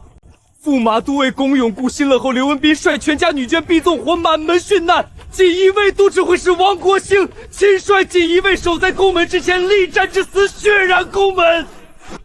最惨烈者，刑部尚书孟兆祥。孟大人亲守正阳门，督率将士死战，城破之时亲手执刀杀敌，力战而亡。孟家阖家上下无论主仆，皆随军赴死，无一人苟活。爹，能在您身边护驾，未能与你一同死战，孩儿不孝啊！孟清，抬起头来，你父孟兆祥死守正阳门，力战殉国，是大明忠臣天下楷模。他以一身殉社稷，以满门全弃节，留名青史，光耀门楣，死得壮烈，死得其所，重于泰山。你是孟兆祥之子，忠良之后。此刻悲，是为人子的至孝。可若只知沉溺悲痛，自甘沉沦，便是负了你父亲一生坚守的气节。你父殉国不是要你哭倒于此，是要你继承其志。闯贼负我江山，破我宗庙，杀我忠臣，此仇不共戴天。孟清，你父是顶天立地的英雄，你也绝不能做懦夫。臣遵旨，臣定追随陛下北上讨贼，杀尽流寇，光复河山，为父报仇。臣绝不脱了孟家忠奸烈之名。好，还有山海关总兵吴三桂之父吴宪。被闯贼擒获，严刑拷打，逼令助饷，遍体鳞伤，生死未卜。吴三桂宠妾陈圆圆被刘宗济强抢入府，霸占为己作。太子呢？朕的太子如今何在？据京中逃出人口述，贼军入城后四处搜寻太子踪迹，却始终没有找到。太子应当已经逃出京师，流落民间，具体身在何处，尚无确切消息。太子不在京师，天佑大明！天佑太子！传朕旨意。船队全速前进，直抵山海关。英奇，如今我这盘棋已然陷入两面包围，进退维谷。你素来聪慧，且来看一看，这局棋该如何应对？难道当真要弃子投降，全盘皆输吗？叔父，此处看似绝境，白棋合围黑棋无路可走。可若在此处落一子，看似孤注一掷，实则可断白棋后路，含冤全盘。一子落下，里外呼应，原本被困死的大龙便可顺势突围，反手为攻。这满盘棋不就活了吗？好，英吉果然有大局观。如今这天下就如同这棋盘，看似绝境，实则只要选粹一步，便可逆转乾坤。报，平师伯，紧急军情，京师传来紧急消息。进来。平师伯，京师失守了，闯贼李自成率100万大军攻破外城，随即攻入内城。贼兵入城之后烧杀抢掠，将平西伯府上上下下30余口家眷全部擒获。世子吴英雄公子以及吴傲老大人全都落入闯贼手中，身陷贼营，生死未卜。平少伯，老大人与世子身陷贼手，家眷30余口尽皆被擒，这可如何是好？本侯问你，皇上怎么样了？回平西伯，闯贼攻破内城后，四处搜攻，决绝3尺，可搜遍紫禁城都一无所获。后来得知，崇祯皇上早已在城破之前带亲信逃出北京城，一路南下，直奔南京而去了。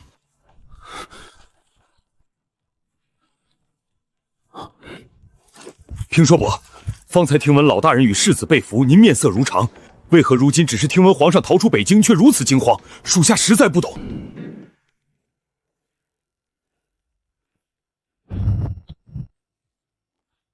你们打开看看，这是李自成写给叔父的招降信。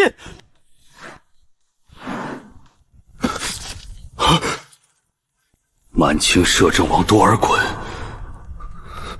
京师被围多日，守军寥寥，粮饷匮乏，陷落早已是本侯预料之中的事。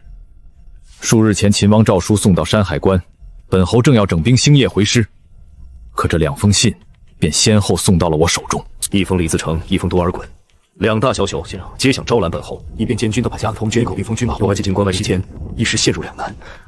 可本侯万万没想到，本侯一直以为崇祯皇上君王死社稷，必定会与京师共存亡，殉身于紫禁城。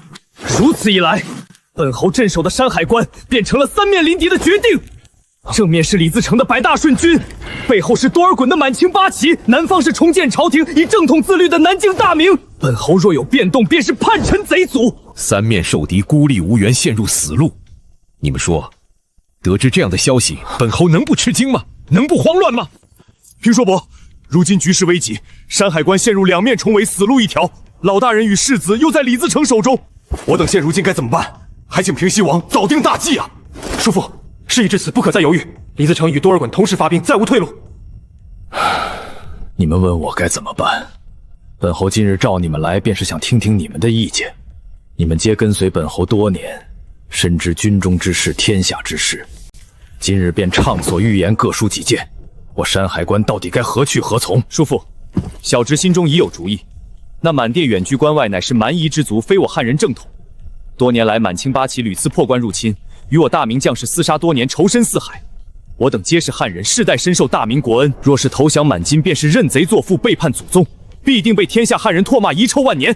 更何况多尔衮等人凶残多疑，先利用我等攻打闯贼，待到天下平定，便会卸磨杀马，斩草除根。投降满金，断不可行。应晴说的固然有理，可如今的局势已不是讲道义的时候了。李自成那边呢？他占据北京，手握老大人和世子30余口家眷都在他手中。咱们若是不降，便是逼他杀人。闯贼破京之日，满城勋贵无不降者。曹化庆陷了城门，陈演魏报德跪了殿前。咱们若是死扛，便是拿一家老小的性命做赌注。赌赢了，不过是守住一座孤城；赌输了，便是满门灭绝。杨坤说的是事实情。李自成那边也有李自成的筹码。本侯的父亲、儿子30余口族人都在他手中。若本侯不降，他杀我全家；若本侯降了，他又能否容我？哼！李自成要我降，拿我全性命要挟；多尔衮要我降，许我封王列土。两边都想要我手里的关宁铁器，两边都不信我。本侯从16岁上阵杀敌，打了20年的仗。见了太多的归降者明日被诛，今日忠者明日成灰，这世上哪有什么正道可走？你说不降满清，他说不降李自成，那你们说我吴三桂还能降谁？皇上去了南京，可皇上若来了山海关呢？平师伯的意思是，棋还没下完，等那个人来了再说吧。平校主，效忠南京朝廷。山海关孤立无援，李自成与多尔衮轮番攻打，关宁军迟早被耗死，何不换一条路？您手握天下第一雄关，麾下4万关宁铁骑，为何要受制于人？如今天下大乱，群雄并起，平师伯何不效仿李自成，自立为王，占据山海关，割据一方，进可攻中原，退可守辽东，未必不能成就霸业。杨副总兵此言万万不可，我等皆是大明臣子，世代受朝廷俸禄，如今皇上尚在，南京朝廷尚存，若是自立为王，便是派朝廷背叛君主，陷入终不义之地。天下读书人百姓皆不会认可，迟早被各方剿灭，绝不可行。叔父，小侄思来想去，如今唯一可行之路便是投降李自成。李自成已居京师，势力庞大，最有可能一统天下。老大人与世子皆在李自成手中，归顺方可保全。其三，我等手握山海关，归顺必受重用，封王封侯。其四，投降李自成是汉人归顺汉人，不会背负背叛民族的骂名。综合利弊，这是如今唯一的万全之策。报平师伯，山海关东门外海面突然驶来数十艘海船，接挂大明旗号，正朝老龙头方向靠近。糊涂！天津卫曹运粮船常走此线，往山海关输送军粮乃是常理。我等正在商议军机，这点小事也敢聒噪？退下！回将军，那船队最前主舰主桅杆顶端高悬的是太长旗，绝非寻常官船所能比拟，小的不敢隐瞒。太长旗，这难道是崇祯皇帝陛下亲自乘船到山海关了？不必猜测，是真是假，一看便出。备马，随本爵前往老龙头海衙亲自验看。好一座天下第一关！当年亳州起义一统天下，到了朱棣设9边重镇，何等威风！如今穿越而来，竟落得光杆司令，要涉险在此复兴大明。陛下万万不可气馁，江南半壁江山完好，南京6部尚存，天下民心依旧又向明。山海关乃辽西咽喉天下所与，只要陛下在此稳住阵脚，号令秦王兵马，此处就是重兴大明的根基之地。稳得住阵脚？你常年在辽东，比谁都清楚这山海关的底细。关宁军只认吴三桂，不认朝廷。吴傲及满门家家直，竟被闯军俘虏。吴三桂手握4万铁骑，一面是世代君恩，一面是赤青骨肉，早已手鼠两端，观望不定。一旦率人进入主城，踏入吴三桂军营，便是将身家性命交于他人之手。吴三桂若想做挟天子以令诸侯的曹操，朕便是那任人宰割的汉献帝。陛下圣明，我等若贸然入城，无异于自投罗网。不进主城，不入吴三桂军营，进而不济，靠而不附。沈爱卿，你常年往返辽东，对地形防卫了如指掌。依你之见，何处可为朕的临时落脚之地？既在山海关地界之内震慑各方，联络天下，又要脱离吴三桂直接掌控，可守可退。臣以为辽东山海军行台最城西北侧，与巡抚衙门相邻，却各自独立，互不同属。围墙高达2丈，深挖3尺壕沟，可驻数百精锐千兵，直属督察院与司礼监，不归吴三桂管辖。我等入驻其中，既身在核心，又可不受军令撤入，占尽名分与地非。仅靠一行台，若吴三桂翻脸发兵围剿，岂非瓮中之鳖？臣有后手。臣与冯大人麾下尚有天津1000水师精锐，皆是常年海征死士。臣请旨率此部登陆，驻扎在山海关外欢喜岭威远台。此台距主城不过3里，却独立于城墙之外，地势高峻，可架红衣大炮，与监军行台1外1内互为归角。若行台有井，威远台火炮可覆盖主城城外围，若威远台被围，行台亲兵可从侧门杀出，袭扰后路。更关键的是，威远台南路有海边司码头，可停海船退往天津，进可攻，退可守，万无一失。好一个互为鸡叫酒不进，朕没有看错你，就依你所言，兵分2处。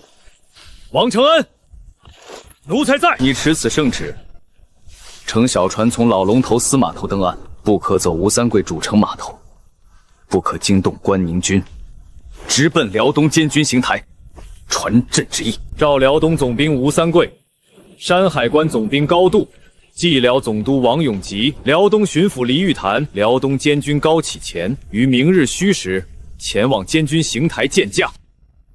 奴才遵旨，定不辱使命。若有差差，奴才提头来见。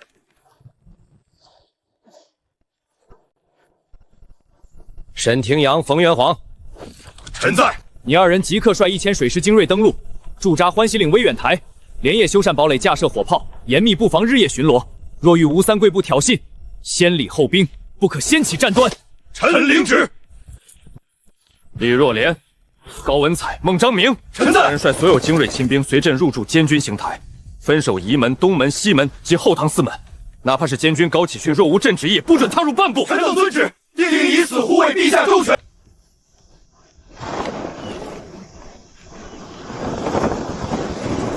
崇祯，你终究还是到山海关来了，一步踏错，便是万劫不复。陛下若信臣，便将山海关战守之权尽付臣手。粮饷随调，城门随开，兵马自专。臣以相担保3日之内必退闯贼，固守辽东。若陛下不信臣，今日便请陛下以此剑斩臣。臣宁死于天子刀下，不做被人掣肘、束手待毙的冤死鬼。吴三桂，你敢挟军？臣只知守山海关，护大明百姓，护陛下安危。若陛下自断臂膀，让臣眼睁睁看着山海关沦落，臣宁可先清内患，再御外贼。此刻真杀不得。吴三桂一句话，城外4万关岭铁骑便会立刻哗变。都退下。平时王，你抬起头来。你刚才说的话句句是实，字字诛心。朕不怪你，反而信你。你说总督文官统兵不习辽东战事，军令相悖，战必败。你说此刻分兵分权却是自乱阵脚。你说家若迁入内城，形同软禁，寒将士之心。这些朕都知道。朕自登基17年，不敢一日懈怠。然国师日退至于今日，竟是沦落宗标蒙淫。错在多疑，却错在一样无妨；错在不该用书生法兵，用庙堂法度硬套边关死战之举。朕发财那般安排，不是不信你，是怕了。朕怕的不是你吴三桂反朕，朕怕的是你为救父，为全家老小，为4万关宁将士，被逼得无路可走，不得不降闯，不得不降清。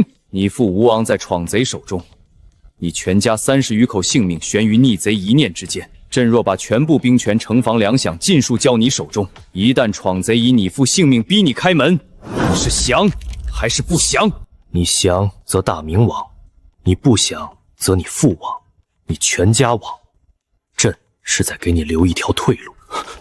朕明着分权，是做给天下人看，是帮你撇清嫌疑。外人只道朕掣肘吴三桂，削你兵权，控你家帅，闯贼与清军便不会将你视为心腹大患，更不会轻易对你父对你家人下杀手。朕是在用朕的名声保你吴家满门。你放心，山海关的战守之权，朕终究是要给你的，但不是现在，不是当众给。朕给王永杰尚方宝剑，是给朝廷体制一个脸面。令李玉婷管粮饷，是断了你被人污蔑私吞军粮的口实；令高继掌城门，是防有人趁乱哗变断你后路。但朕可以明明白白告诉你，军中战守、进退、攻杀，朕只听你的。王永琪执掌调度，不设战法；李玉田只管刊发，不扣粮米；高继值守城门，不阻你兵。给你的不是一纸空权，是不受掣主，可战可走，进可复京师，退可保真正实权。平师伯，朕如今已无兵可用，无将可依，朕能信的、能托江山的，自始至终只有你一个。你若倒了，大明便真的亡了；你若肯撑住，朕便与你共赴山河。臣万死不辞。臣愿誓死效忠陛下，效忠大明，不降清。纵粉身碎骨，一护陛下复河山。传陛下口谕，召蓟辽总督王永吉入内见驾。臣王永吉叩见陛下，陛下圣安，大明幸。王爱卿平身。北京虽破，宗庙未灭，江南半壁尚在。朕之志在赴大明河山。今日朕以天子之尊，赐卿尚方宝剑、节钺羽、密诏一道。自今日起，卿仍为蓟辽总督，节制关内一切兵马粮饷官吏。吴三高道、李玉腾违令者，持尚方宝剑先斩后奏。陛下，吴三桂手握4万关宁铁骑，恐难复制。朕知你所虑，此乃密诏。平闯之后，卿入阁拜相授文渊阁大别士，封保定侯世袭罔替。卿之子孙可引封6部侍郎，永享荣华。卿乃大明臣子，朕之长承。今日朕将关内外兵马尽付于卿，便是将大明江沙托在卿的肩上。卿若忠，他日便是大明中兴第一功臣；卿若叛，朕便先诛亲九族，再以身殉国。臣王永吉叩谢陛下天恩，臣对天起誓，此生必忠于大明，忠于陛下。若有异心，天诛地灭，万劫不复。起来，传朕密旨，即刻送往山海关总兵高地处。山海关防务暂由高地直接听命于朕与你，非朕与你的亲笔手令，吴三桂不得调山海关一兵一卒，不得进城门半步。臣遵旨。臣等叩见陛下，吾皇万岁万岁，大明未遂。北京沦陷乃朕失德，然苍天既义，誓率天下秦王兵马，剿灭闯贼，光复京师。是。奉天承运皇帝诏曰：自今日起，天下兵马皆听朕号令，凡大明臣子当同心同德，共扶社稷，忠勇善战，镇守辽东，屡立奇功。朕特诏晋封蓟辽总兵官，世袭平西榜，赏蟒袍一袭，玉带一围。臣吴三桂谢陛下隆恩。然，兵者，国之重器，不可私相授受。大明祖制军权统于总督调遣出于兵部，即至关宁铁兵权归蓟辽总督王永吉节制。吴三桂仍统关宁主力，须遵总督调遣，不得擅自兴兵。臣遵旨。臣乃大明臣子，当守祖制，听总督节制。辽东巡抚李玉田中警卫公抚绥辽民有功，朕特诏加清兵部右侍郎衔，专管辽东粮户及辽民安置事宜。凡关宁铁骑及山海关守军粮草，必经巡抚衙门函发，任何人不得擅自截留私通。臣李玉田遵旨，必秉公函发。山海关总兵高继，镇守关城，恪尽职守。朕特诏加迁都督同知，仍守山海钥匙及全城城防。非朕与总督亲笔手令，长任何人不得擅动关门，不得令关外兵马入城。臣高帝谢陛下信任，臣必死守山海关，手令不到，绝不开门。高敦高启钦督率亲兵守护邢台有功，朕特诏仍任辽东监军御史，其麾下监军亲兵归总督王永吉节制，协同护驾。臣遵旨。北京沦陷，诸卿随朕颠沛，辽东将士戍守边疆，劳苦功高。今日朕以此珍宝赏赐诸卿。明日朕将亲率军饷前往军营分赏辽东将士。朕今日明言：朕尚在，大明便在。江南半壁江山漕运畅通，南京6部齐备，江北4战拥兵数10万，此非亡国之举。常伯，令尊吴襄及家眷为闯贼所俘，朕已密令伺机营救。今日封乃父吴襄为襄平伯，加太子太保，特进光禄大夫，赐诰命铁券岁禄。朕立誓必不惜一切代价，救令尊与卿之家眷归营。臣谢陛下。为护诸卿家眷安全，以为安军心，朕决定将卿等家眷一并安置于山海关内。高卿，此事便交于你。王永吉、李玉婷、高帝由你麾下兵马保护，不得有半分差池。臣遵旨。全家富贵系于大明，系于朕。他日中兴成功，朕必加官进爵，封妻引子。若敢有一心通闯通卿，朕必诛清9族，绝不宽恕。平氏王，朕在之后探到矢口行经京中内的消息，令孙吴王被闯贼擒拿，严刑索要军饷。你最疼爱的爱妾陈圆圆被刘宗弥强占。你以为闯贼抓你父亲、打你父亲、抢你女人是恨你吗？不是，是他们根本没把你吴三桂放在眼里。他们笃定你会为了家眷投降，笃定你就算降了也只能忍气吞声。你若真想李自成，今日他们敢抢你妾、辱你家、打你父，明日就能削你兵、夺你权、斩你头。你以为投降能换全家平安？闯贼对待大明拐关是抄家灭族，榨尽最后一滴血。你降了，是自投罗网，是亲手把吴家满门送上绝路。你活着只会成为天下笑柄，连父亲、女人、家眷都护不住。可朕告诉你，令尊吴襄虽身陷贼手，却从未有一字降书，一句屈从。他是忠君之臣，是有骨气的父亲，他宁死也不会让你为了他背叛大明，背叛祖宗。你若为孝而降，恰恰是毁了你父亲一生名节。你或许还想过退而求其次，投关外满洲。朕问你一句真心话，满清是蛮夷，非我族类，他们会真心信你？他们帐下猛将如云，多夺阿济格鳌拜，八旗铁骑纵横天下，缺你一个吴三桂。他们用你不过是借你山海关，借你关宁铁骑，做灭中原的一把刀。等到天下平定，兔死狗烹，鸟尽弓方，你吴三桂便是第一个被斩的汉人降将。你的关宁铁骑会被拆分吞并，屠戮殆尽。你生前被千古骂名，身后遗臭万年，子孙都抬不起头。这是你想要的下场吗？降闯是死路，降清是绝路，强属最后的抉择。平寿伯，你放眼天下，能给你名、给你利、给你尊严，保你家族、让你青史留名，只有大明，只有朕。朕如今国破家亡，身边无亲无兵无将，朕能依靠的人自始至终只有你一个。你是大明最后一根擎天之柱，是朕最后的希望。你若效忠朕，效忠大明，朕保你世世代代封侯世袭，平西伯，永镇辽东。朕给你临机专断之权，关外军政全归你。朕为你证明，为你雪恨。闯贼与刘宗相，朕必让他们碎尸万段。朕以天子之诺发誓，必不惜一切代价救回你父亲与家眷，毫发无损归还于你。你效忠大明，是忠，是孝，是勇，是义，名利双收，名垂青史，家族长存。你若弃朕，大明亡，你亡，吴家亡，千古骂名，万劫不复。陛下，臣万死不辞。臣愿誓死效忠陛下，效忠大明，不降清，纵粉身碎骨，一护陛下赴河山。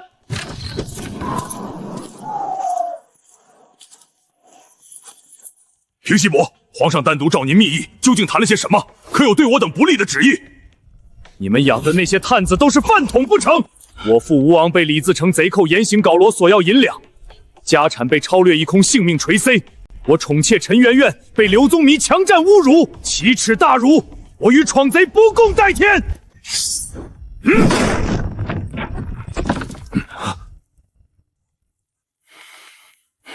平玄伯息怒，此事消息当真可靠吗？李自成拉拢我们还来不及，怎么会做出此等事情？陛下亲口告知，岂能有假？再探不出确切消息，探子全都给我杀了！闯贼欺人太甚，此生必生擒刘宗民，凌迟碎剐，千刀万剐，以泄我心头之恨。军门，如今这情形，您是决意站在崇祯这边，与闯贼死战了。依末将之见，不如即刻调精锐亲兵围住监军邢台，挟天子以令诸侯掌控天下大义。不可！曹操当年挟天子以令诸侯，3大3绝条件我们一条都不具备。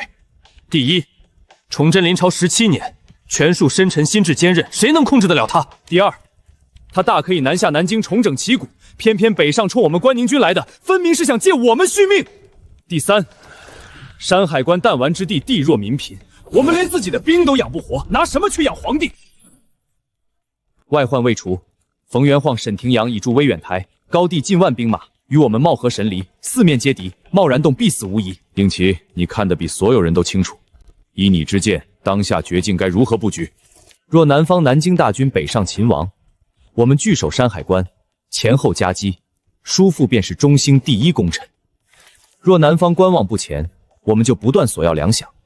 他一个亡国之君，拿什么来满足？三军将士自然看得明白，人心倒向我们，水到渠成。军门，崇祯明日要亲自登营犒军，摆明了想笼络军心，挖我们根基。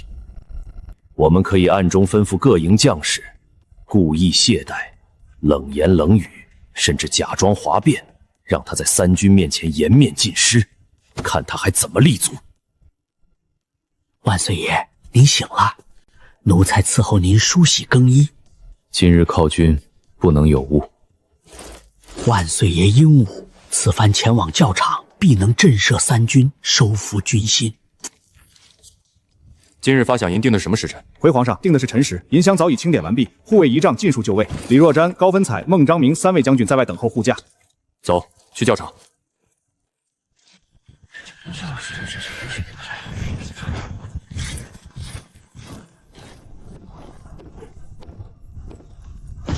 皇上驾到，众将士行礼。放肆！素闻关宁铁骑纵横天下，本为军纪严明虎狼之师，今日一见，竟是一群目无君上、散漫无度的乌合之众，也配称天下精锐？众将士听令，列队整肃军容。皇上，我将周虎有话说。您说要犒军发饷，我们关宁军已经半年没皇恩浩荡，可别又像之前朝廷那样画饼充饥，最后连1文钱都发不出来。说得对，别糊弄人，要发就发现银。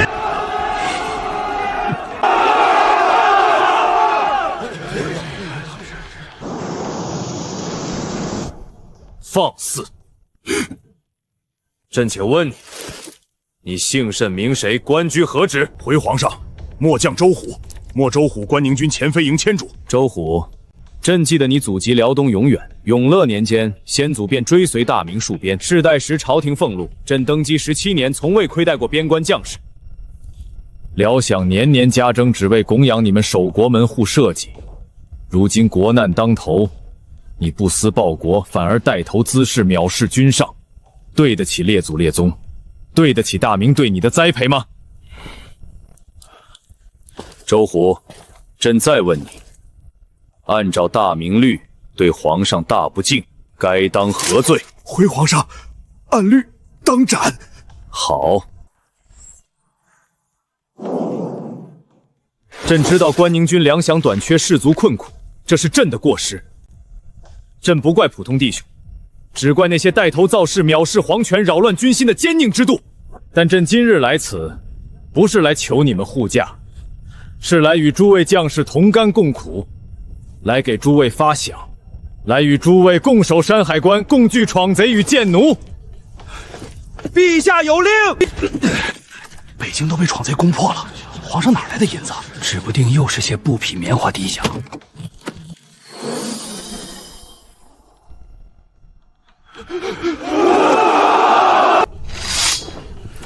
这里是朕从宫中带出，向忠臣筹措的10万两银子。今日朕亲自给诸位将士发饷，1文不少，1两不欠。朕还承诺，只要诸位同心协力守住山海关，杀闯贼遇贱奴，日后朝廷重振，必加倍犒赏，加官进爵，印及子孙，绝不食言。朕也知道今日军中有些不和谐的口音，并非诸位将士本意，而是有人暗中挑唆离间君臣，祸乱军心。朕今日言明于此，再有敢蔑视君上煽动哗变者，周虎就是下场。拿好，这是朕给你的饷银，好好守城，守护山海关便是守护你的家人，守护大明的江山。朕与你们共生共死。谢皇上，谢皇上恩典，吾皇万岁万岁万万岁！皇上威武！皇上威武！大明威武！今日朕与诸位将士立誓，闯贼破我京师，毁我宗庙，辱我臣民，此仇不共戴天。贱奴虎视眈眈，妄图染指中原，此恨永世难忘。原本以为崇祯不过是个失势的亡国之君，必定狼狈不堪。可没想到这位皇帝竟有如此杀伐果断的魄力，如此笼络军心的手段。好一个崇祯，好一个帝王心术，本波倒是小瞧你了。据关内探子加急回报，李自成已于数日前攻破北京城，大明京师彻底陷落。李自成那刘贼真的攻破了北京，好，大明亡了。中原大乱是机遇，也是危机。李自成若站稳脚跟，日后怕难对付了。中原大乱，对我们是机遇，也是危机。若让他站稳脚跟，日后怕难对付了。瑞亲王既然召我们来，心里肯定已有定计，不妨说出来，大家听听。北京沦落于满清，是百年难遇的良机。李自成根基未稳，中原已然陷入乱局，正是八旗挥师南下的绝佳时机。但明朝坐拥中原数百年，兵将仍远胜于我满清，正身八旗不过10余万壮丁，贸然出兵，稍有不慎便会满盘皆输，必须从长计议。不知为何瑞亲王此刻却说什么从长计会？自皇爷爷13副铠甲起兵以来，我八旗铁骑所向披靡，何曾有过败绩？莫非你此时已经老了？若是你不敢担起摄政重任，这摄政王的位置，不妨让给有能者居之。我豪格愿领兵南下，亲率八旗铁骑踏平北京，取那朱元璋的不宪子孙首级。豪哥，你敢以下犯上！我哥执掌摄政大权，岂容你这黄口小子智慧？被我说中了心事，便想动手杀人，我郑蓝旗也不是吃素的。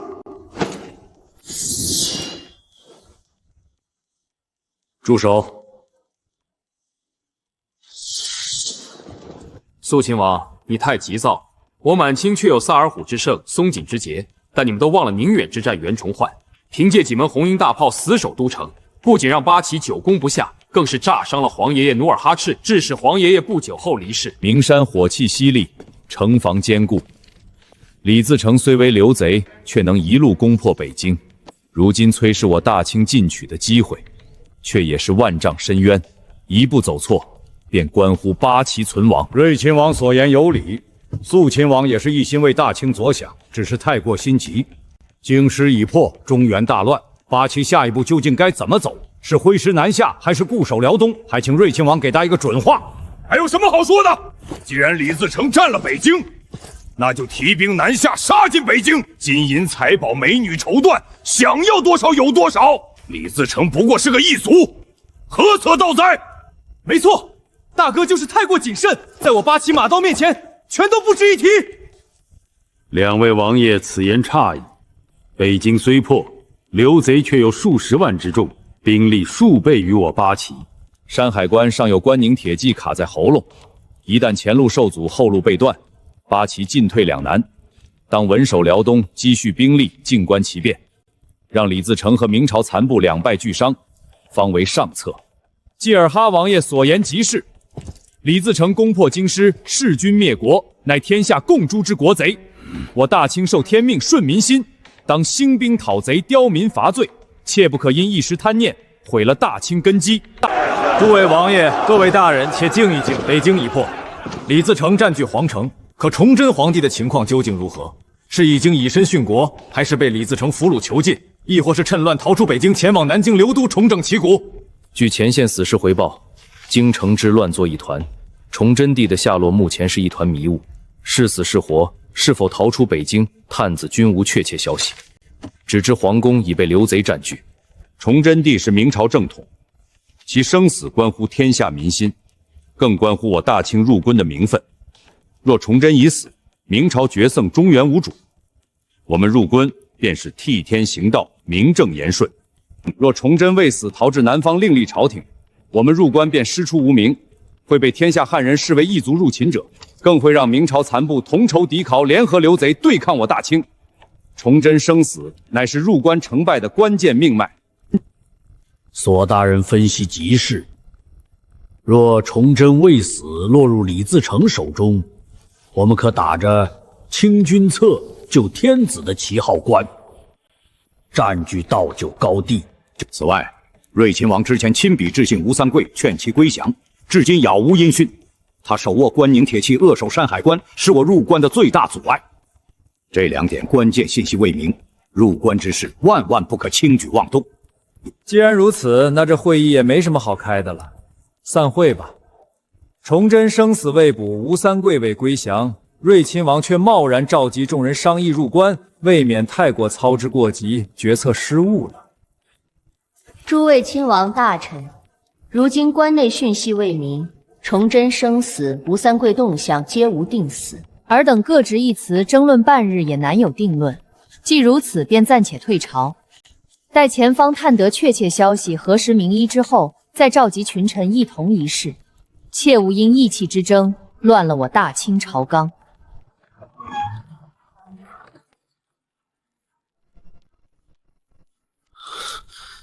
崇祯，你究竟是死是活？偏偏在这般节骨眼上给本王出此难题。来人，即刻召内秘书员大学士范文章、洪承畴2人深夜入府议事，事关大清国运，半刻不得耽搁。这范大学士、洪大人到。臣范文成参见摄政王。2位先生，快请起。日见义镇大殿乱象，想来已有耳闻。本王如今猛将如云，铁骑遍野，却多半只懂弯弓骑射，真正懂天下大事、懂权谋人心者，寥寥无几。能为我大清定大计、决大夷、安天下者，唯有2位。豪哥一党明着反对入关，实则是觊觎摄政大位，阻挠进取中原。先生身在局外，看得最清，对此事有何高见？摄政王，豪格之流借守土之名行争权之事，他们忌惮摄政王一旦挥师入关，建立不世功勋，威望如日中天，再无人可治，才设下两难之举。劝顾府则错失天下，逼冒进则让您陷险地。依臣之见，入关是大势所趋，军心所向。如今中原大乱，李自成破京在即，若拖延日久，八旗进取之心一旦消散，再想入关便是痴人说梦。可崇祯生死未明，始终是本王心腹大患。臣在明朝为官数十年，对崇祯知之甚深，气好颜面，刚愎自用，性情多疑。北京城破之日，以他脾性，10之8九选择君王以身殉国，绝不会屈身向刘贼低头。退一步说，就算他侥幸逃往江南，明朝内斗100年，积重难返，政令不出南京，无论崇祯是死是活，对我大清都是天赐良机。臣以为，摄政王不必再等崇祯消息，更不必等吴三桂表态，当立刻整肃八旗兵马，星夜兼程，进逼山海关，以讨贼复仇为崇祯发丧为名，行取天下之实，兵贵神速。一旦李自成坐稳北京，整编明军旧部，安抚民心，再想进取，难如登天。好，洪将军，你久历边关总督蓟辽，对吴三桂与关宁铁骑了如指掌，如何让他真心归降？摄政王，吴三桂夹在李自成与我大清之间，进退维谷。想李自成怕军队被收编后清算，归我大清又怕背负千古汉奸骂名，但他绝非愚忠之辈，而是识时务、重利害的枭雄。外无援兵，内无粮了，根本没有第三条路可走。软硬兼施，双管齐下。第一，遣使携带重礼与摄政王亲笔信，许以列土封王，永镇辽东之重诺。第二，大军压境，兵临城下，让他没有侥幸，没有退路。李自成破京后，拷掠百官，追赃诸相，以失尽中原民心。我大军入关，只需高举为崇祯复仇、剿灭闯贼大旗，严明军力，中原市民必支持呼江以迎王师。就依二位先生所言，明日一早本王再开议政王大臣会议，谁敢再阻入关大计，休怪本王无情。范文成，即刻草拟讨贼檄文，昭告天下。洪承畴，即刻着手安抚汉民，筹措粮草，保障大军后路。臣遵旨。大明已亡，刘贼无道，天下无主。我要抓住这千载难逢的良机，挥师入关，定鼎中原。平说吧，今日教场之事，您亲眼所见。崇祯抵达山海关不过3日，便当众斩我指使的牵动，杀鸡儆猴，亲手将饷银发到士卒手中，恩威并施。不过1个时辰，便将3万关宁并士的心尽数收归其有。往日都说崇祯优柔寡断，刻薄寡恩，今日在校场眼神锐利如刀，杀伐果断，分明藏着一代雄主的气势。我又何尝不震惊？此前奉诏入京3次面见崇祯，面黄肌瘦，眼窝凸现，整日唉声叹气，只会拉着陈手垂泪哀求。可自他抵达山海关，判若两人，斩千总雷厉风行，发饷银放下身段，手段精准狠辣，直击要害。若不是亲眼见过他昔日落魄，我真要怀疑如今坐镇邢台的是旁人冒名顶替的假崇祯。无论这位崇祯是真帝觉醒，还是狸猫换太子，今日发饷终究杯水车薪。3万关宁军每月军饷耗银粮草不计其数，山海关仓路空虚，存粮仅够3月，仅凭10万两，撑不过1月便会断饷。属下以为不如顺水推舟，继续索要2奖军械银两。若他能调集江南赋税，凑其所需，便证明大明气数未盛，我们便死心塌地辅佐中兴。若他拿不出钱粮，四处求告无门，便证明天下已分崩离析。到那时不必再守君臣名分，只管观望李自成与满京出嫁，待价而沽，为关宁军谋一条最稳妥的出路。天下大乱，群雄并起，如今早已不是死守终结的时代，实力为尊，利益至上。先探崇祯的底，再定去向，绝不做无谓牺牲。启禀平西伯，府外有人求见，称有绝密要事，需单独面见您。什么人？从何处而来？回平西伯，来人不肯透露姓名，只说是从北方而来，有亲笔密信，务必当面呈交，片刻不能耽搁。他们如何入城？可有被锦衣卫或监军邢台察觉？半字不能隐瞒。平说伯息怒，来人是从长城旧道秘密小径入城，有暗哨一路护送，避开所有关卡眼线，绝无一人察觉。立刻将人引到后院密室，不得有任何人跟随。此事若有半分泄露，你提头来见。小人遵命。平说王是满清的人，多尔衮竟在此时派人前来。不必多言，见了便知。臣内湖文院学制詹霸，拜见平叔我；清廷学制来葛，拜见平叔我。二位身居清廷高位，竟敢冒险潜入山海关，所谓何事？平师伯，我二人奉摄政王多尔衮之命，特来递送亲笔密信。北京城破天下大乱，摄政王心系苍生，更念平师伯镇守山海关数十载，赫赫功勋。封平西王世袭罔特，梁东、梁田千顷，关宁军尽归节制，保全将士身家性命。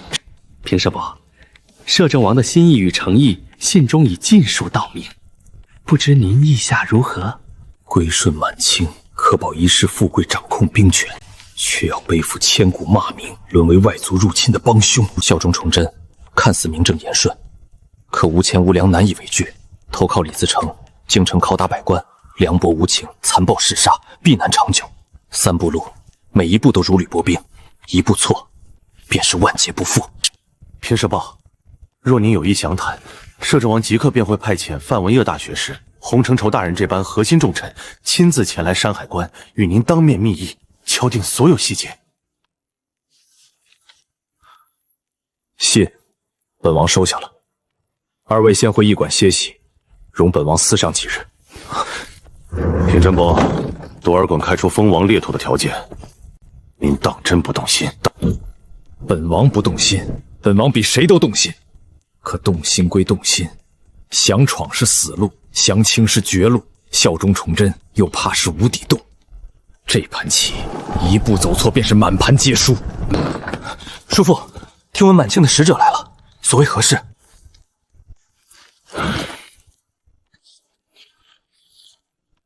叔父，侄儿倒有一计，您可立马动身前往监军行台，就说山海关缺银少粮，军械匮乏，粮草仅够3月，军饷撑不过1月，请他立刻想办法筹钱筹粮，既能试探崇祯底牌，也能为后续留下退路，一举两得。就按你说的办，本将这就去见崇祯。皇上，大事不好！居然查在平世伯府内的绝密探记回报，关外满境使臣已潜入王府密室与吴三桂密谈。关外，吴三桂竟敢私通清廷！皇上，事不宜迟，赶紧从海路逃往南京。若是再迟一步，吴三桂必定对皇上不利。众卿家不要慌，情况未明，不可妄下结论。皇上，平县伯吴三桂在外面请求见驾，说有军国大事当面启奏。